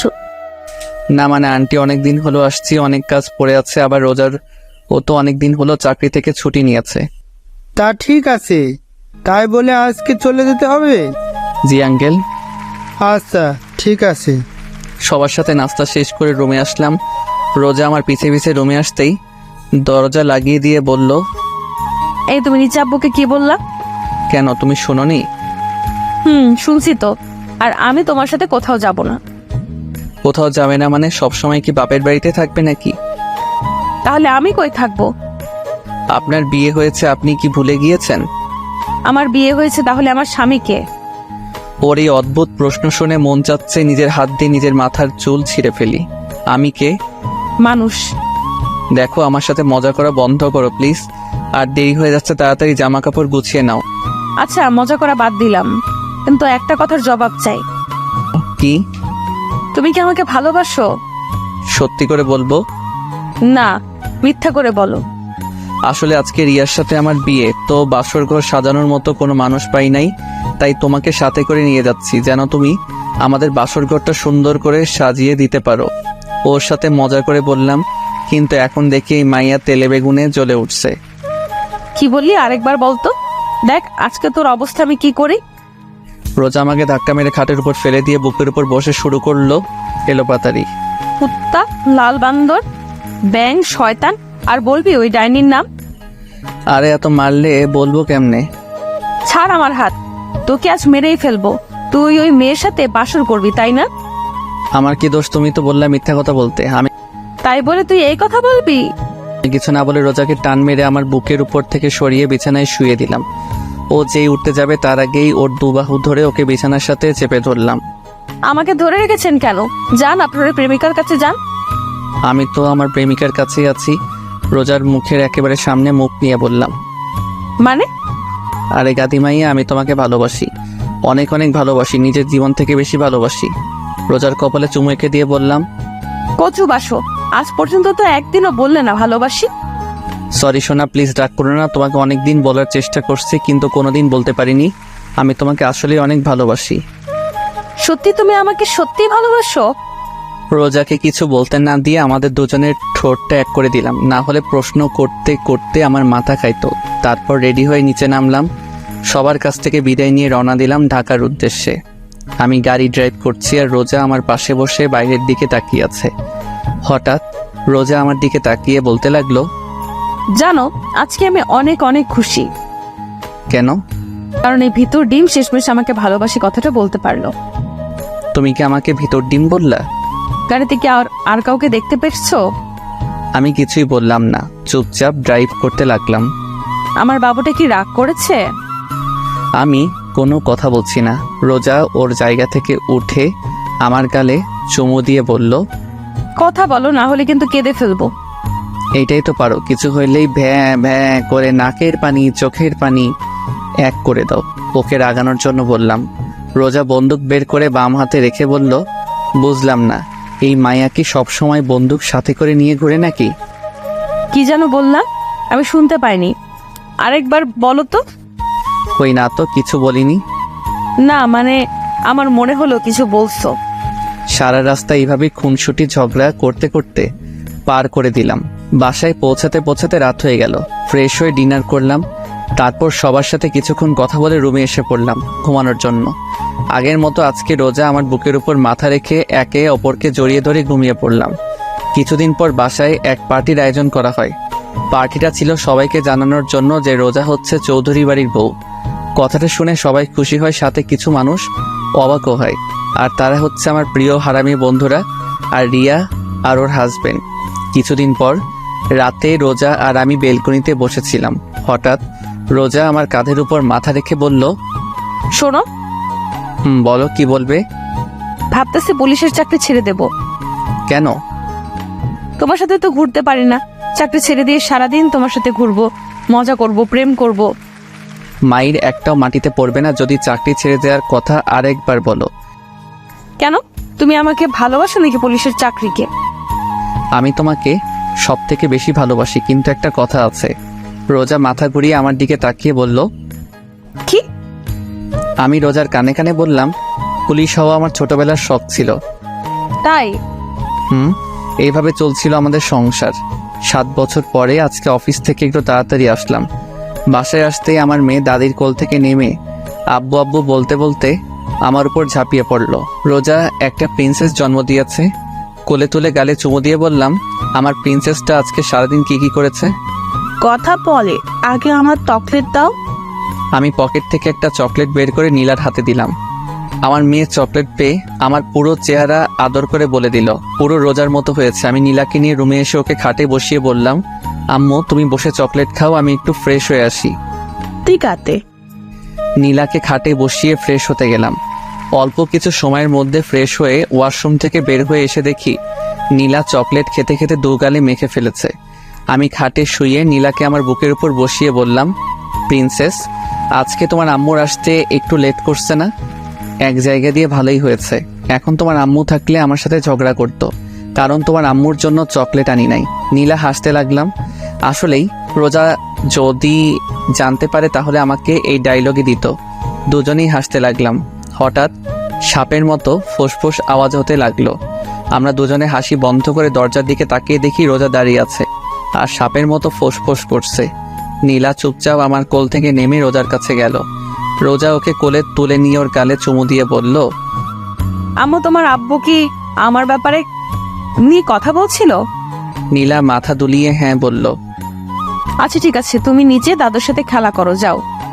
নীলা কোল থেকে নেমে আমার দিকে তাকিয়ে একটা হাসি দিয়ে দৌড়ে রুম থেকে বের হয়ে গেল। রোজা দরজা লাগিয়ে আমার সামনে এসে বলল, কি বলছিল আমার নামে? কই কিছুই বলি নাই। আমি কিন্তু শুনেছি। সরি সোনা, আজকে তোমার জন্য চকলেট আনি নাই। সমস্যা নাই, 20টা কিস করলেই হয়ে যাবে। এর কম করলে হয় না? ওহো, একটাও কম না। সমস্যা নেই, আমি রাজি আছি। রোজাকে কোলে তুলে বিছানায় শুয়ে দিয়ে ওকে আদর করতে করতে হারিয়ে গেলাম ভালোবাসার মায়াজালে। হাই বন্ধুরা, গল্পটা কেমন লাগলো অবশ্যই কমেন্ট করে জানাবেন। আর যারা এখনো প্রেমের তাজমহল ফেসবুক পেজটি ফলো করেননি তারা অবশ্যই ফলো দিয়ে সাথে থাকবেন। ধন্যবাদ সবাইকে। আল্লাহ হাফেজ।